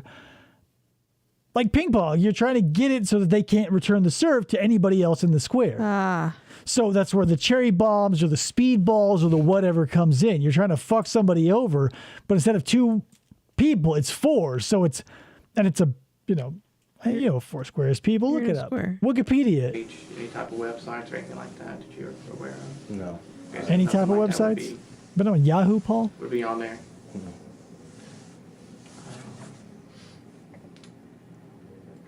Let's see. What about, you said you had a webcam. Have you ever exchanged any explicit photographs? Any Logitech snapshots? Any, Everything. All roads lead to Tom Leykis. pictures of you masturbating or while you're cybering? Have a more interactive situation where you can see them and they can see you, Not with minors. but it may be on your computer. I'm not sure. I understand. Photographs of you through the web. Oh, That I mean, These are my- two I don't different know questions she's all I asking. know Yeah, about she's a that shitty webcam detective. is he's just a thinking light taking doing videos with people like cybersexing video wise, and she's referring to like any pictures that he's taken of his junk while Right. masturbating. It just feels like both parties involved are sleepwalking through it. And Tom isn't even sleepwalking through it. We check in on him every once in a while. And like, I fucking swear to God, this may not be true, but it's how I picture it. Every time Kathrine Reid looks off screen right to Tom, he's tucked into a comfy little bed with a blue wool blanket with one of those old timey nightcaps on. And he just rolls over every once in a while to ask a question 3 times. Then he snuggles back up with his teddy bear. yeah. He reminds me of Radar O'Reilly. Listen to his Oh, voice. radar. He's Radar. Doesn't say. And she's anything hot until lips. pictures. But have you exposed yourself? I mean, genitalia or anything? Not like to that? minors. Not to minors. Okay. It is the I'm sure you have, Travis. That's a good call. Nice pull. I want to know this one's name. Have you ever sent any I give pornographic pleasure. pictures to other adults? To other adults, yeah. Yeah. The other friends of mine. Okay. Are these men, women? It's women. He's not Joshua Cologne. But here's the thing. This comes up semi-often with these cases. But I'll tell you best practice in this scenario, right? If you're the type of person who wants to spit game at someone or like be sexually active electronically with people who are not in your presence, really pick and choose what you do. Because, like, personally, I would be okay if, like, my texts leak and a bunch of filthy shit came out. Because words are words, right? You, like, in someone's imagination, you could read a text chain and be like, oh, how salacious. But at the end of the day, it's just essentially a story. When you cross into pictures, and again, we talked about this before, where it can get saved and leaked and shit, like spicy texts would be embarrassing, but I, in my heart of hearts, think that if anything like that leaked, like if a celebrity's text chain leaked, it's a big fat who gives a fuck. Like your job would not be in jeopardy, none of that, because like whatever, it's words and you were talking to another adult. Mm-hmm. But when it's a picture, right, it would be one thing if like your boss found a spicy story you wrote online, or like a full-blown dick pic with like you with a thumbs up in the background, like at the Leaning Tower of Pisa in the front. And you go like, well, explain this. Because like humans will like look the other way with words because it's a far enough removal from reality. It's just the internet. These are text characters that, letters, like, come on, Greco-Roman letters, that's not so bad. But like, that's a wiener. And you go, oh my God. Or a vagina if you're a lady. That's a wiener. I'm in Wienerville, he says. Someone who you may be interested in having a relationship, or are you interested in all at any given time? I am interested in one specifically for a potential relationship. We've been fighting over with Jim Rauch. Oklahoma. And we basically talk every night. Not online, but we talk every night. We've chatted on her nights off. Mm-hmm. Now, in this particular chat with Kylie, there you referred to another person that you were chatting with. Real quick, can you see now why John Dudzinski was like volume up on the get the fuck out of here vibes? Yes. Because he's like, Dustin, don't make me read the chat again. God damn it, let's get this over with. Like, John moved through like a surgeon, and the only reason his interview takes so long is because Dustin wants to tell a bunch of stories, and he has to leave the room a couple times to get some shit done. Yeah. The reason this is taking so long is because they're fucking incompetent. Paul doesn't understand reality, and this is an absurd farce. Do you remember who that was? Yeah, she's 19.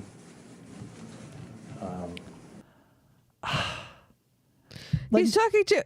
Not for nothing, but from 25 to 22 to 13 to 15 to 19, like... I want to know how old he is in this, because if he's like, we talk like every night on and offline and blah, blah, blah, and she's 19, have you met in person? That's what I'm saying. Like, maybe I'm out of touch with humanity, but I don't think I am, because, like, I'm not saying there aren't people out there who can find Paul desirable. Fours find each other all the time. So whatever. It just seems like if a kid who's willing to have an encounter like this with an adult is probably going to need some spice on that shit, because they don't want to get with someone who looks like Paul, unless like the situation is so dire it's like any port in a storm. Or like they're the kind of like 19-year-old that wants somebody with a lot of money. But he doesn't have a lot of money.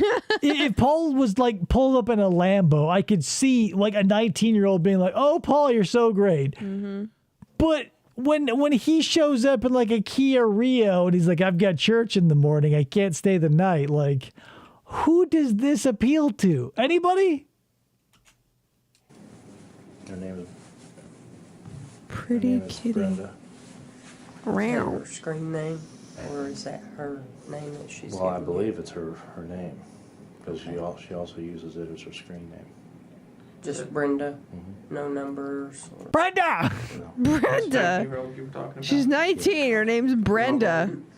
No, that one is a 47-year-old. Okay. What the fuck? Whatever. Paul's all over the place. But 47. does Brenda feel like it could have been Karen? Yes. In my head, a Brenda is a Karen. Not that anyone would know this, but in the old days of this show, when it was just a podcast, we did a bit called Creeping on Craigslist. And this dude wrote an open letter on Craigslist to a woman named Brenda trying to get her back after some white trash calamity. And screaming Brenda was the highlight of my existence for like a year after that. Because it's just a funny name. It's got a hard buh. It's got a duh at the end. And Karen does have that "k," which reminds you of the "see you next Tuesday." Yeah. But Brenda, there's two real hard. Like Karen is just a one. If you go Brenda, two, it's a bam bam. Yeah. It's like a double shot It's to the a back of the head. serious one. Yeah. Like whereas Karen is like a Brenda is like a pow pow. Whereas like someone might survive but a pow pow is a negative. Yeah. Brenda. So you don't Gotta go, says Deacon. See you in 20 minutes. As far as how old or young they Not are. that anyone here would know about podcasts or Creeping on Craigslist, right, Joe? Nobody. I've got a We'll be right back to this. thing of Step on for a second. I'll Yeah. jar of bees next to me. Classic I like reference. that reference. Goodbye, Tom, you fucking saggy-assed old man. I gotta go pee. Got prostate problems. Gotta go grab a bottle of Slice from the vending machine. Go ahead. Well, I'm just wanting to know what's going to happen from here. Oh my God, this might be the titular line. Well, at this point, we're going to Bees in jars. write up your citation, and we're going to get you transported to the local jail. Local. Citation. They'll process you. Yeah, all of these citations seems like Nothing. nothing. But citation just means you are cited for a crime. So a citation is just Oh, I a know. written report of the I thing. got but a citation once. It does sound fucking stupid. Where you go, you're cited for whatever. Something stupid. Take Lauren's advice, Deacon. Things would be a lot better if you quit your job. Job. Rose. Weird smiley. Smiley. Weird smiley. Then you'll have an arraignment. Is Miss Vagina ready to meet Mr. Penis? Okay, so here's the thing. I keep wanting... I can't hold it in until Baked Salmon's on the show again. But here's the thing. So Baked Salmon's impression of Lorne is so hilariously off base. But that's it. It's like, Baked Salmon's impression of Lorne. There's a corollary because Baked Salmon is based... or is a riff on Bass Shaman, who does a fucking awful impression of Cyrax. So you got Bass Shaman and Cyrax and Baked Salmon and Lorne, but every troll out there has that. Not troll. Every commenter in this space has that, where they have a characteristic impression of someone that doesn't sound anything like them, but you can identify the person that they're doing because it's their character as seen through the person. I don't think I have anything like that yet, but maybe one day. One day. And Oh, He's gotta go Deacon's again. gone for a third time. Monday. See you back for round 4, Deacon. Yeah. So you're going to be Thank you for Ellen DeGeneres versus Theo Vaughn, by the way. spending the night at least.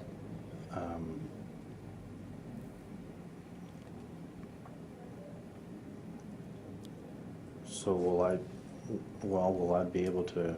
Number one. Well, the two main questions I You have got is, two. am I going to be able to attend church tomorrow? And am I going to be able to go back to work on Monday? Buckle up, because fucking Kathrine Reid is about to deliver the titular episode line. You're not going to be going to church tomorrow. Bam! We did it, people! I don't know. Celebrate!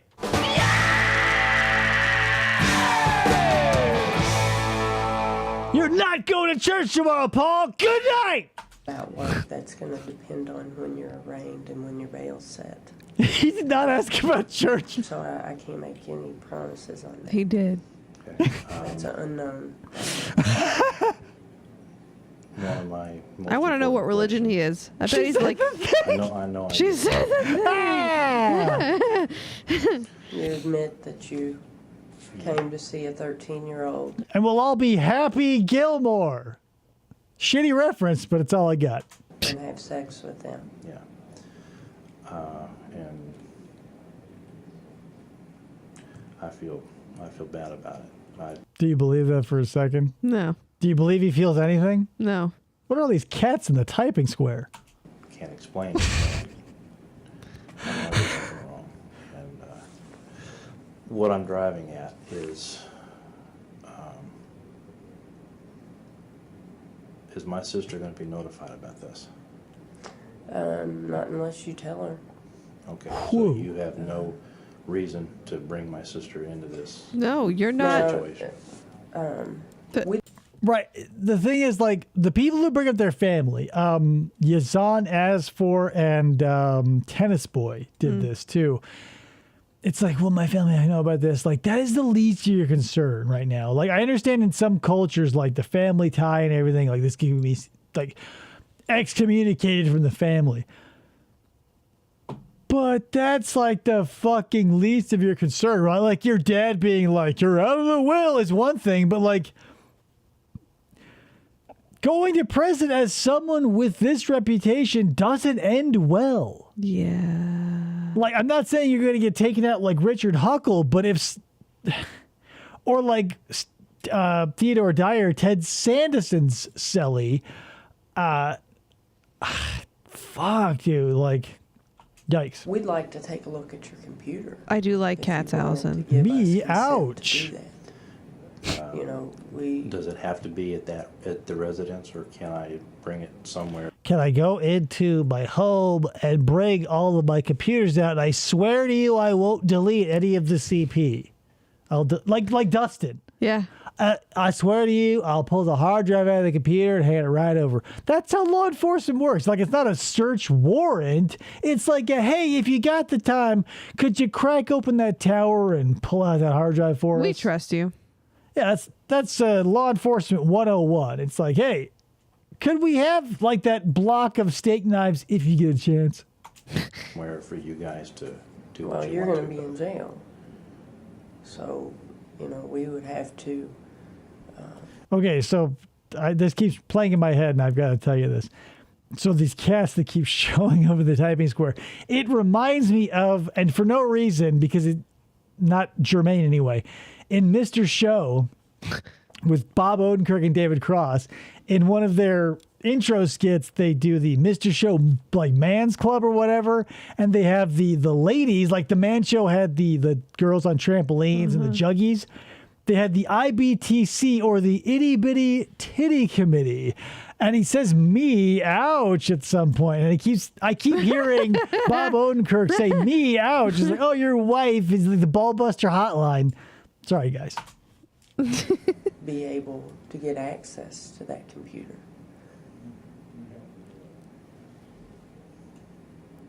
You know, are you the only one that uses the computer? Or does your sister use it as well? That computer is mine. She has her own. And it's in your room Yeah. on the basement level of the house. And you say she has a computer. So he's like, will my sister find out about... They're going to have to go. Right, and that's the stupid thing about it. It's like, whatever. Good night, Tony. Thanks for showing up. Good night, Tony. I'm sorry Paul's so boring.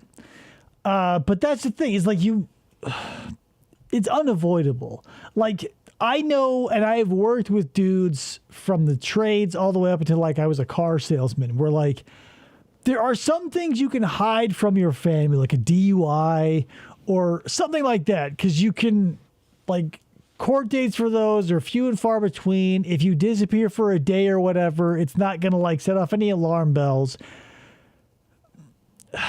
But like disappearing for a year and a half or whatever. Yeah, this isn't like, oh, you got caught with an extreme DUI and you'll be disappeared over the weekend, but show up, it'll be a year and a half of court dates and maybe you'll get probation. Mm-hmm. Or maybe it is, because like, again, a lot of these dudes skated because of, like in Murphy, this, I don't like these tactics. Like, I would hate to be, I don't know any of the judges' names who like decided that perverted justice tactics were like whatever, but But like on the surface level, I don't want to be the judge who's like, you were unfairly treating these perverts. Look at Paul here, this poor little bastard. And he like reaches over his bench to rub his bald head. And he's like, Hey, look, don't get mess out of with here, Murphy. I'll box your ears, he says. Kayla goes, I don't know what's worse, the fact that you used the man show to help explain your cat story, or the fact that that's what helped me understand what you were talking about. You're welcome. She has her own laptop that she uses. A laptop. Yeah, And where does she keep it? on the main floor, either in her office or out in the living We're room. in a ranch, remember? Ranch home, basement. Finished basement. What I was No writing pipes door. above his head. It seems that she is going to find out. Oh, Hey, it's Because me, if you Tom. have to have access to the computer. You have to go to the residence to do it. Right. God damn. Look at Tom's body and take a guesstimate the last time he ran after a perp. Decade or so? didn't we talk about interrogations and how the police officers or the detectives don't usually have weapons on them during them? Last time we were doing one, and they both It's- have their guns on them. Right, and I think I said the same thing I'm about to say. It's from Probably. municipality to municipality. More often than not, it's a gray area where it's like up to the officer's discretion.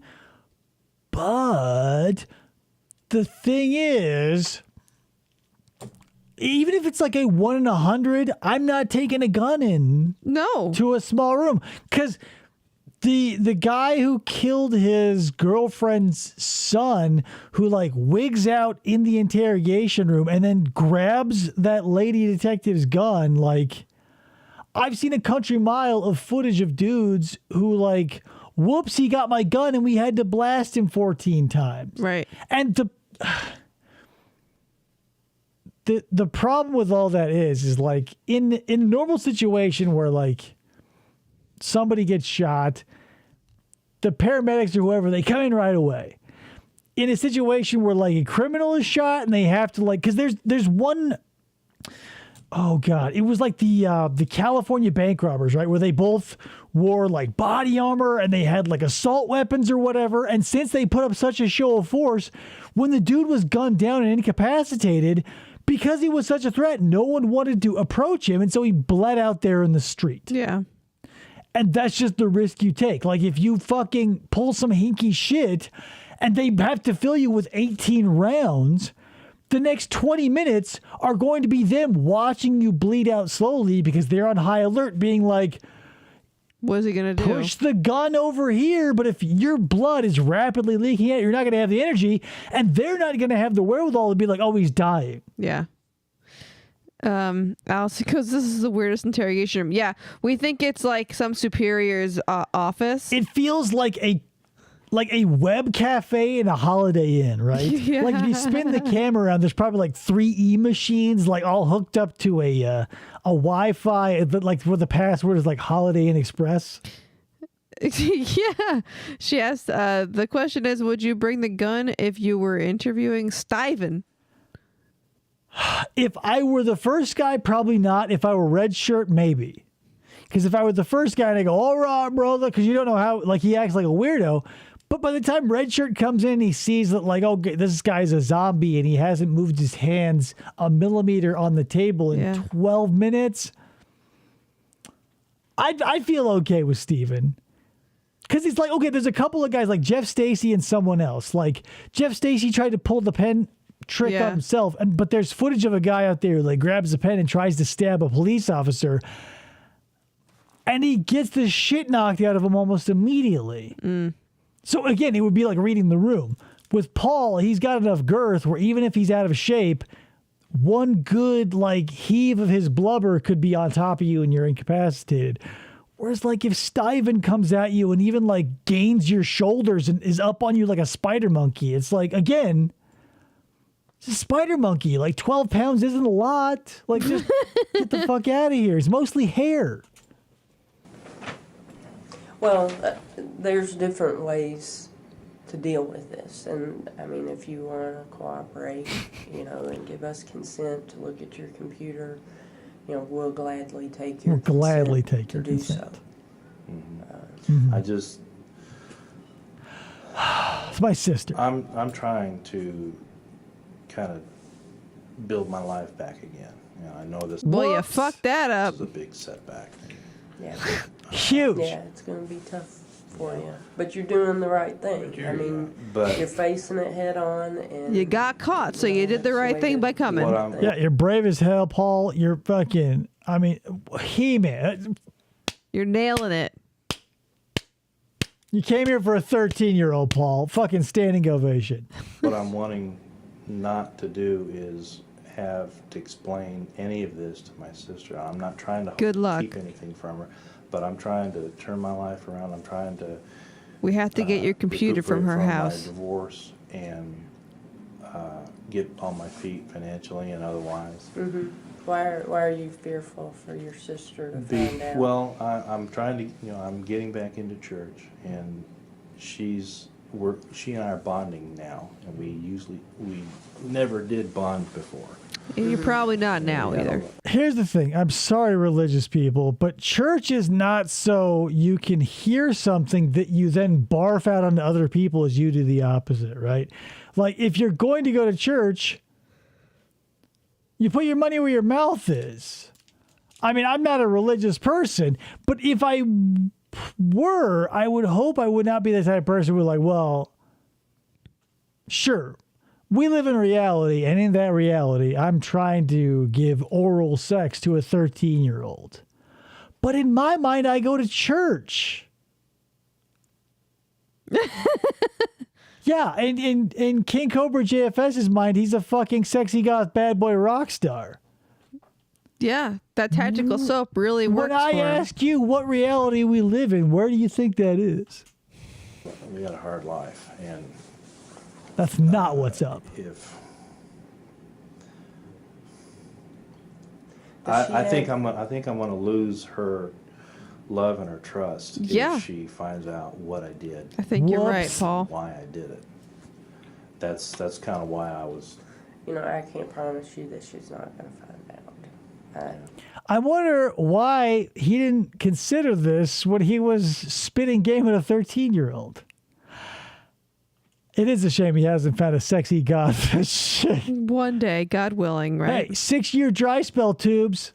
All those juicy farts he posts to his YouTube account. I don't know how that juice hasn't lubricated his sex life, right? I've been thinking about commenting that, but I don't want to be a troll.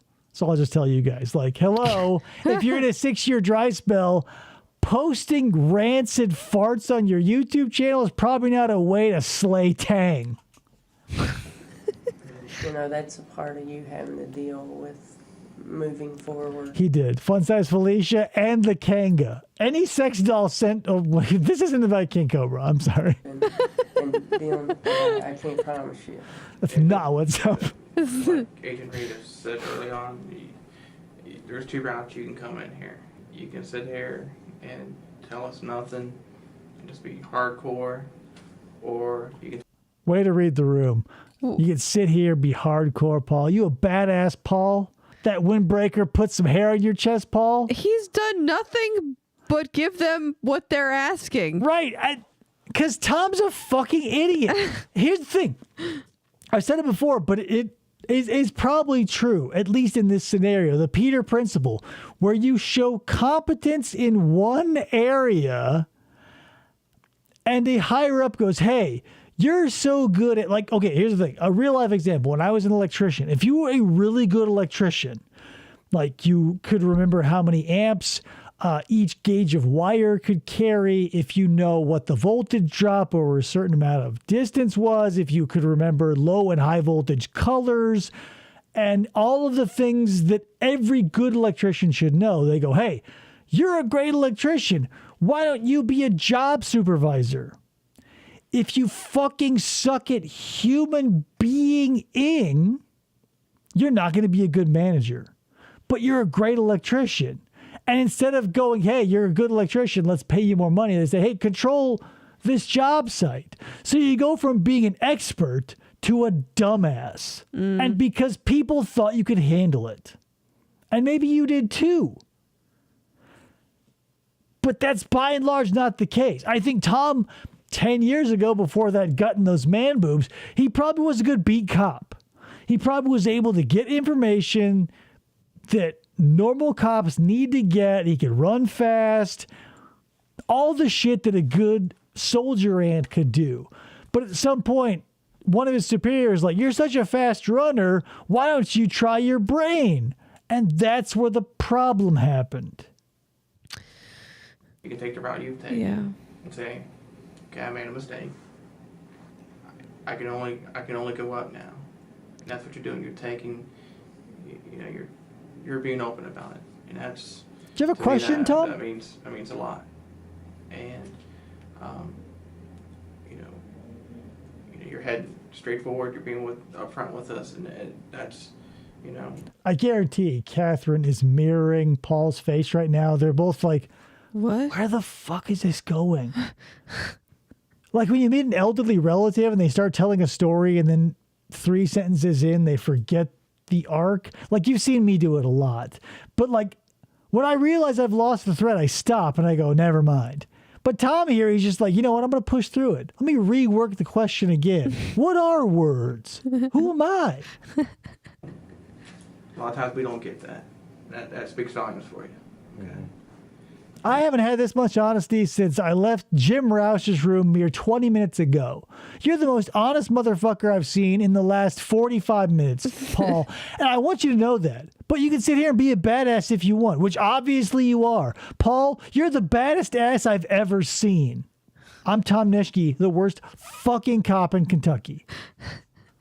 I know you're active. If you see this, Tom, I'm sorry. But you suck. Sounds like it looks some of it's worked for you. Good, Jimmy. You got in here and said this or that. But like Agent Reid says, we can't tell you that it's not, your sister's not going to know. I mean, what? Tom! Shut up! What is the fucking question? The preamble was you can take one of 2 paths. We've lost any path. Like Tom is now pie in the sky. Like, I guarantee your sister won't know a fucking thing. Does that make sense to you? And Paul's like, I could swear to God, 20 minutes ago, you said I had a question. Yeah. I mean, she's obviously gonna find out when you don't. God damn it. Paul and I have the same face now. I hate that we have so much in common, but it's like, come home that something's up. Well, she's gonna have questions for you. She's right. She's busy this weekend. She's not expected home until sometime. She's at an away camp, a church camp, where she's singing Kumbaya for 14 straight hours. I don't see a point in it, but she loves the shit. Tomorrow afternoon. Yeah. But. Do you have any kids?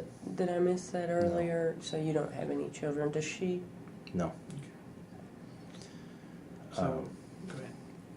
Well, as I said, she won't be scheduled home until tomorrow afternoon. Mm-hmm. You know, and as you said, there's probably no way that she will not find out. I just don't know how I'm going to explain it. Yeah. You know, Should have thought about that before, Paul. I was arrested, and if she asks what for, I'm going to have to tell her the truth. I don't want to lie to my That's sister. your call. That's your call, and you're going to have time to think about it before she gets back. Because you'll be in jail. You know, how you're going to deal with that. Mm-hmm.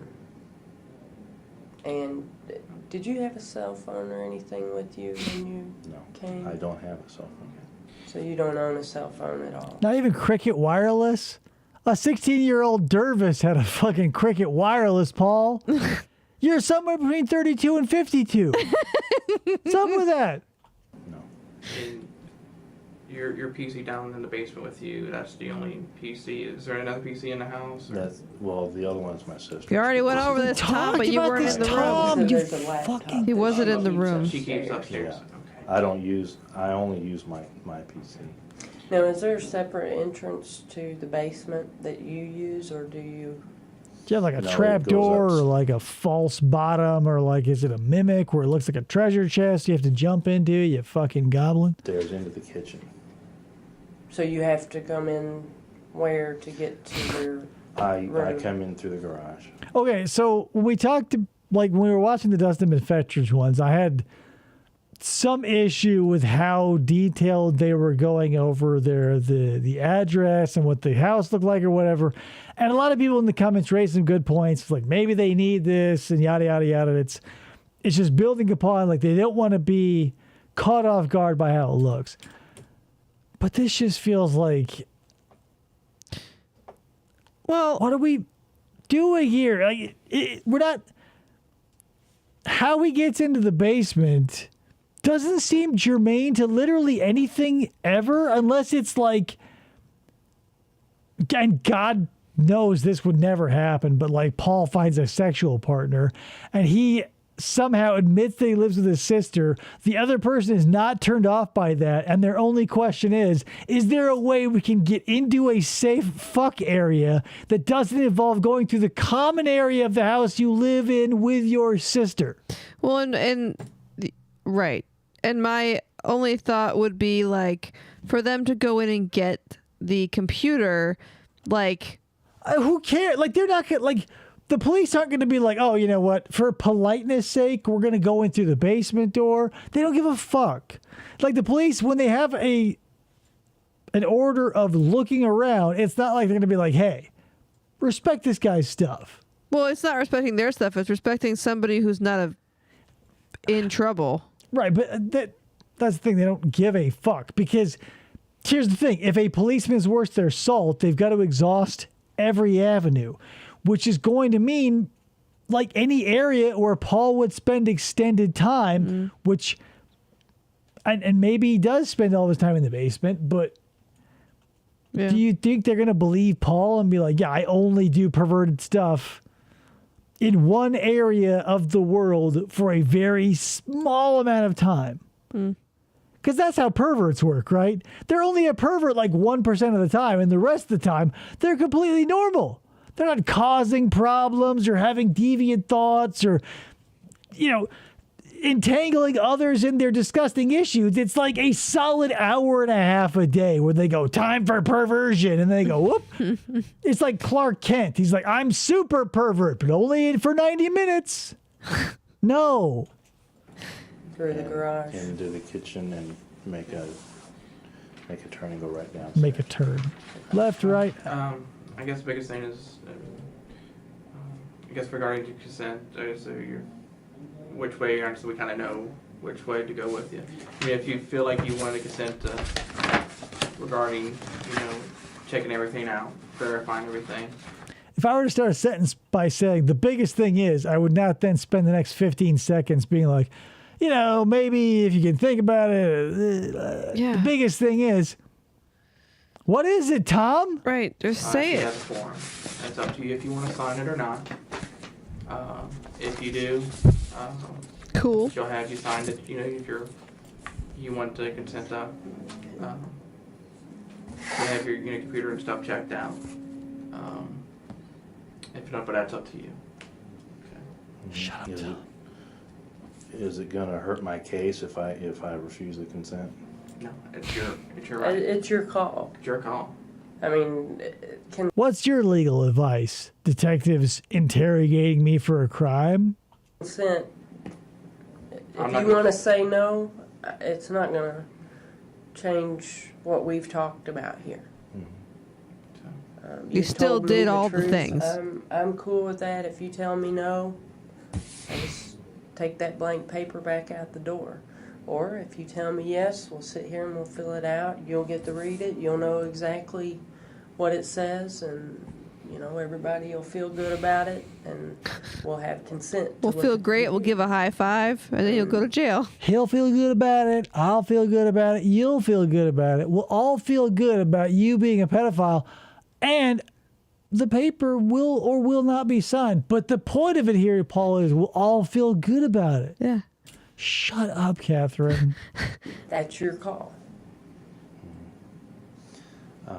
I think I'm going to refuse the consent. That's all it comes to. Paul was a bitch and refused consent. He was Hey! hardcore. You said you wouldn't. Oh, we got a badass here. You imagine if Tom flipped the script and he's like, oh, I thought, looks like we do got a Flips the badass here, table. Paul. You don't want to give us consent? Well, fuck you. Fuck you and fuck your case. Come on, Kathrine. Let's get out of here. We're going to Krispy Kreme and fucking Paul here is going to rot in a prison cell overnight. No church, Paul. Fuck you. The only saving grace for Tom Nishke. Guys. We just, and girls, we just want to find out. Real quick, it does feel like Paul and Tom would be like the same vibe in the bedroom.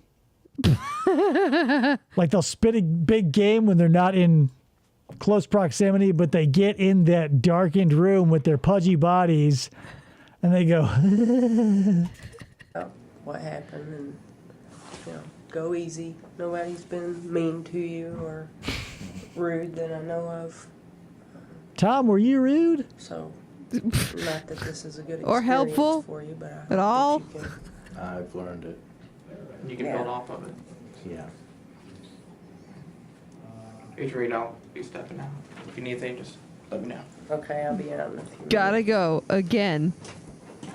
God, and like John Dudzinski has been in his bed for the last 2.5 hours, like, and 2 hours before that, he's like, thank God I kicked Kathrine out of that fucking room because Dustin's done. Case closed.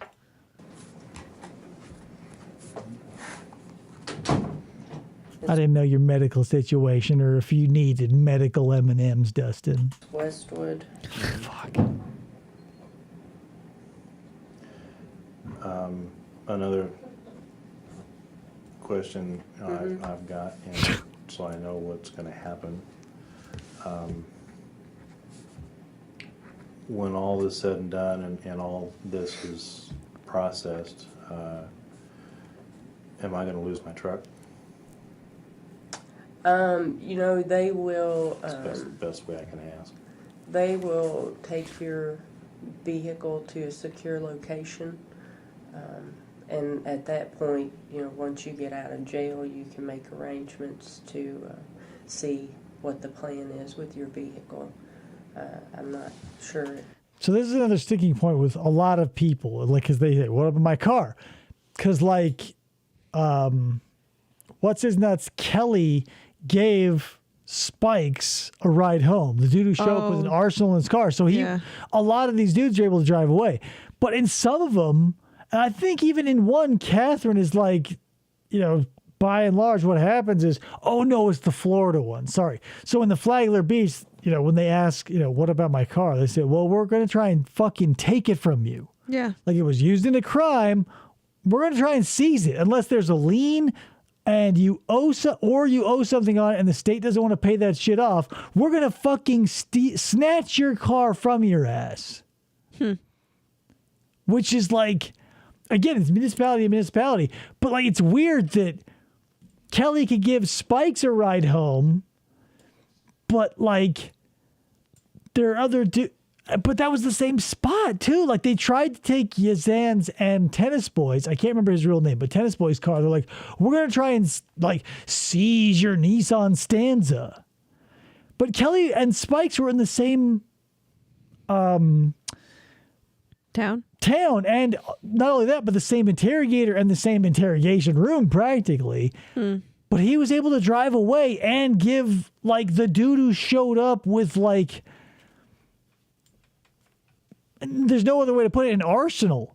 Yeah. He was able to just like, hey man, can I bum a smoke and let's catch you right out of here? Like, what the fuck? At this point, how that will be addressed.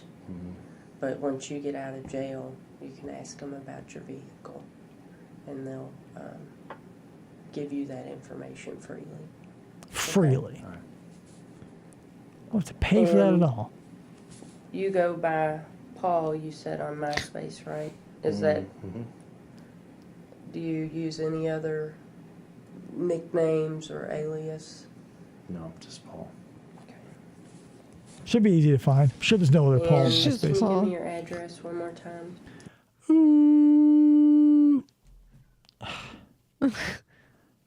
And you say you didn't have a cell phone, but if you did, what do you think the number would be?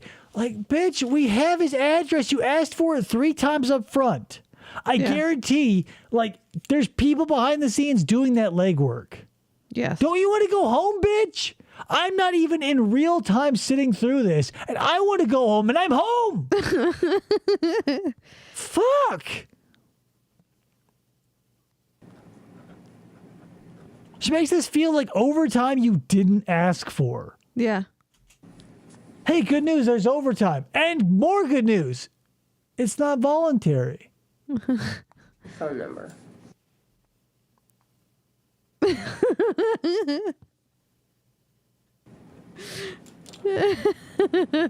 What's love a your good social? cyclical interview where the beginning and the end questions are exactly the same.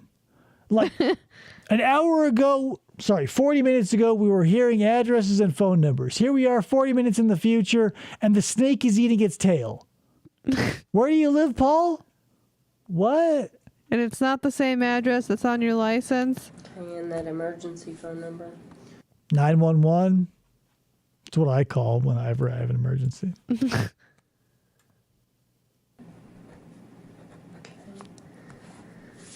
You're a non-resident of Kentucky. You're a non-smoker of Marital Marlboro status. Lights. Separated. And you're bald, Paul? Bald. Fat, too? Fat. You got a Cialis Okay, is the prescription, Paul? information on your ID here, height, weight, all that correct? No, I'm Height, 5'10". 5'10", and I weigh 216. That's less than I thought. Hair color brown. Roughly. / skin tone. Hair color NA.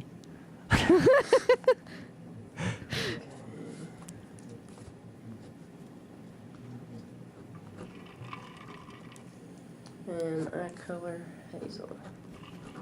I have hazel eyes. You're a criminal, too. Oh, God.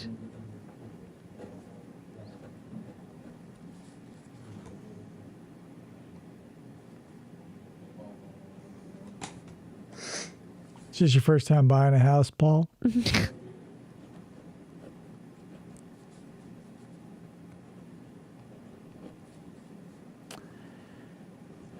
So how about those? Who's a sports team in Kentucky? No idea. Anyway, do they Paul. have sports in Kentucky? Hey, Paul, you like sports? We don't have them of him in Kentucky. You ever play a sport, Paul? You don't look like the type, but you know. Redacted. He looks like the type that would race like those nice RC cars. But like not a nice one. Like he'd be in competition with people that had nice ones, but he'd have like the Lightning McQueen RC car. Let's talk about cars. So let's talk about Cars 3. No. The thing about Paul is I could see him potentially as an RC enthusiast. But here's where I'm torn. I don't know if he's going to be like the touring scene or the off-road scene. And then we have to further delineate battery power and gas power. To me, Paul feels like a gas engine touring car specialist, where he's probably more comfortable indoors, flat surface, plenty of Pepsi machines, and snack bar nachos at hand. Whereas if he had to go out to a dirt track, he would wear like a big gardener's hat and like the zinc on his nose, and he would be miserable. Oh yeah, he'd be like constantly under a canopy. slapping his own face because he thinks there's a mosquito, and like Yeah. just let him have a folding chair, sit with his fanny pack and his little, inside the mall. That's Paul. Yes. But if we're going to go indoors, I take back the gas. It's electric. It's electric, yeah. Boogie oogie oogie. And where are you employed? Boop. Oh man. I want to know what he does. Is he something with computers? I guarantee it's not interesting because it's like Bald Beaver Hunter, whose real name I forget, but Bald Beaver Hunter, he worked at like a window manufacturer. Oh. But they made him sign something that said he wouldn't say where he worked if he got in trouble. So his cover story was he worked at an auto parts manufacturer, but it was even more boring. Those non-disclosure agreements is weird. Right, for a window company. Mm-hmm. Hey, if you ever get caught in any sex maniac shenanigans, don't tell him you make windows. Sign here. Bald Beaver Hunter, welcome aboard. Westchester. John Elliott's his name. Is that one word or two? Two. Beaver Hunter. Ohio. Mm-hmm. Yeah. Okay. Do you ever use Back east. Again, I brought this up before, but back east, you got to watch your shit because your states are way smaller. Yeah.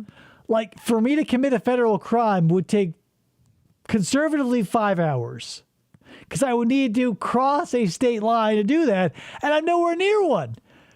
But, like, if you trip back east, you can commit federal crimes across 3 states. Yeah. And just because you were like, whoops, and you did like a shoulder roll. Yep. It's true. use a Whoops. computer there? No. It's like in county lockup, So like you guys federal didn't do pound you in the corporation as well, right? prison. Yeah.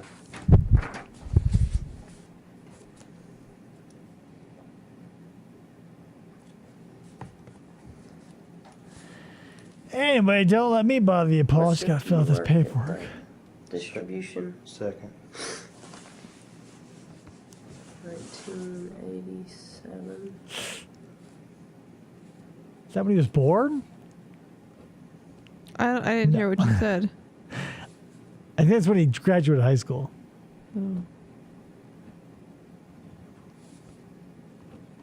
Because there's no way he's younger than me.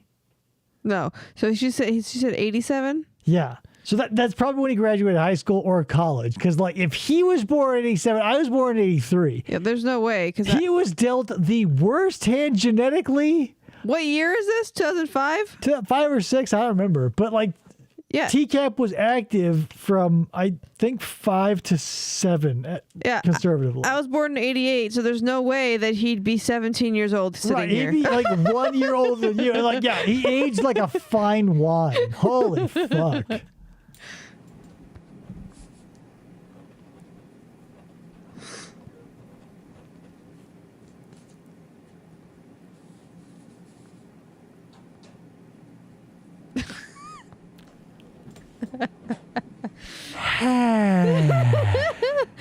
He's just sitting there staring at her.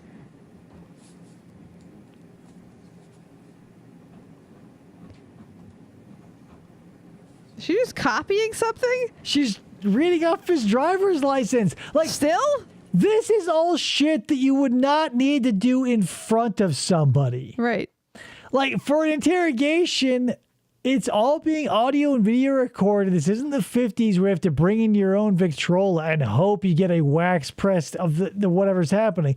Like, this is paperwork you don't need Paul for. Like, if you've ever had to fill out paperwork for any situation, even in like a no stake situation, like when I bought my house, I had to go to a bank and sign a bunch of papers. And it was annoying to have someone sitting there waiting for you to sign your name 40 times. Because even if they're completely checked out, there's still a little bit of tension. Right. But maybe Kathrine's so checked out. She's like, yeah, whatever, Paul. Yeah. We could just be beyond the pale. Well, she's the one in control, realistically, so she could just sit there all day filling out paperwork and not looking at it. I mean, I guess, but it's just like, what? The time management of the KBI leads me to believe that there is no crime in Kentucky worth investigating competently, or the implications aren't great.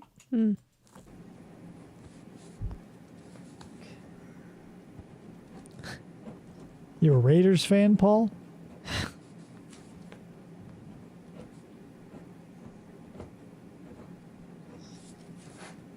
Welcome back. God. Okay. Number Let me 4. go and get all this other stuff together. You said you wanted some water. Let's see if I can get that out too. So you wanted some water 40 minutes ago? Oh my God, I can't take it anymore. We got to call it. I'm fucking done. Like, this is where I would rather watch Rauch fall asleep than like Kathrine Reid do almost anything.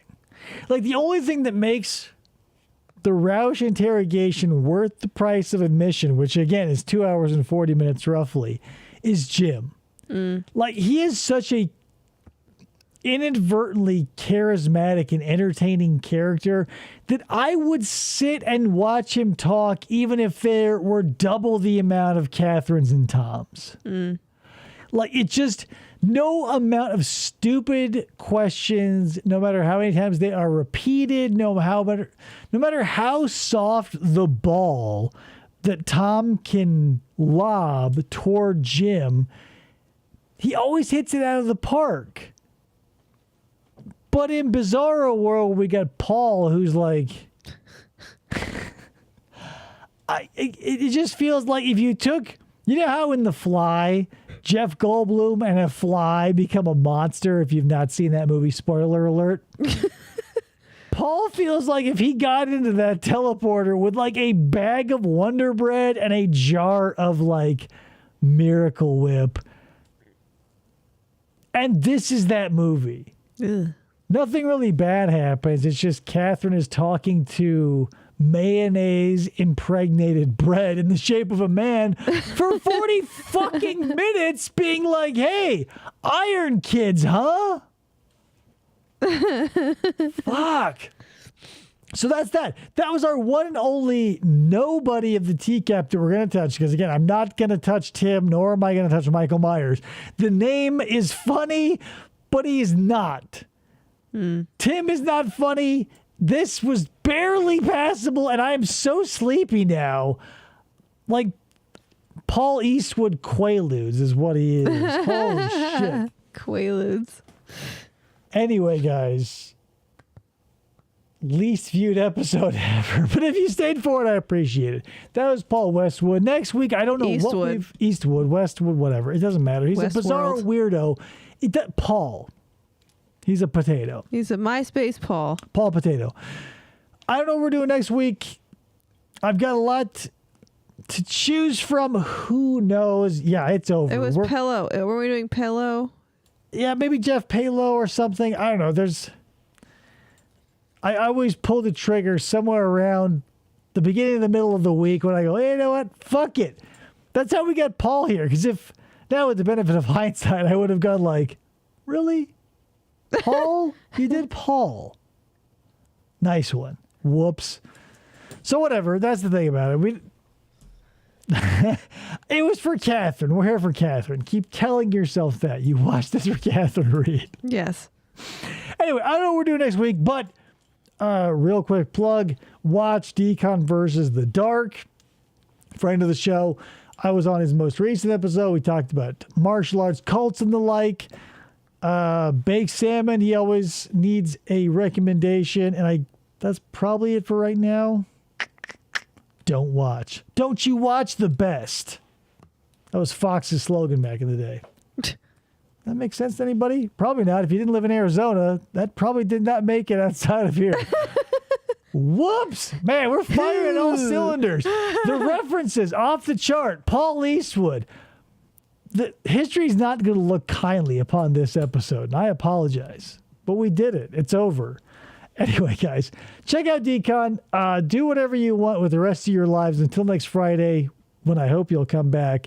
And in that case, we'll see you then. Good night. Bye.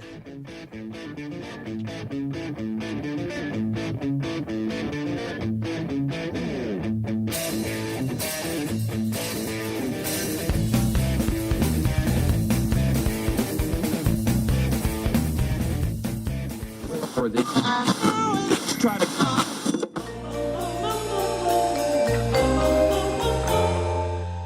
Fistful of Podcasts Radio.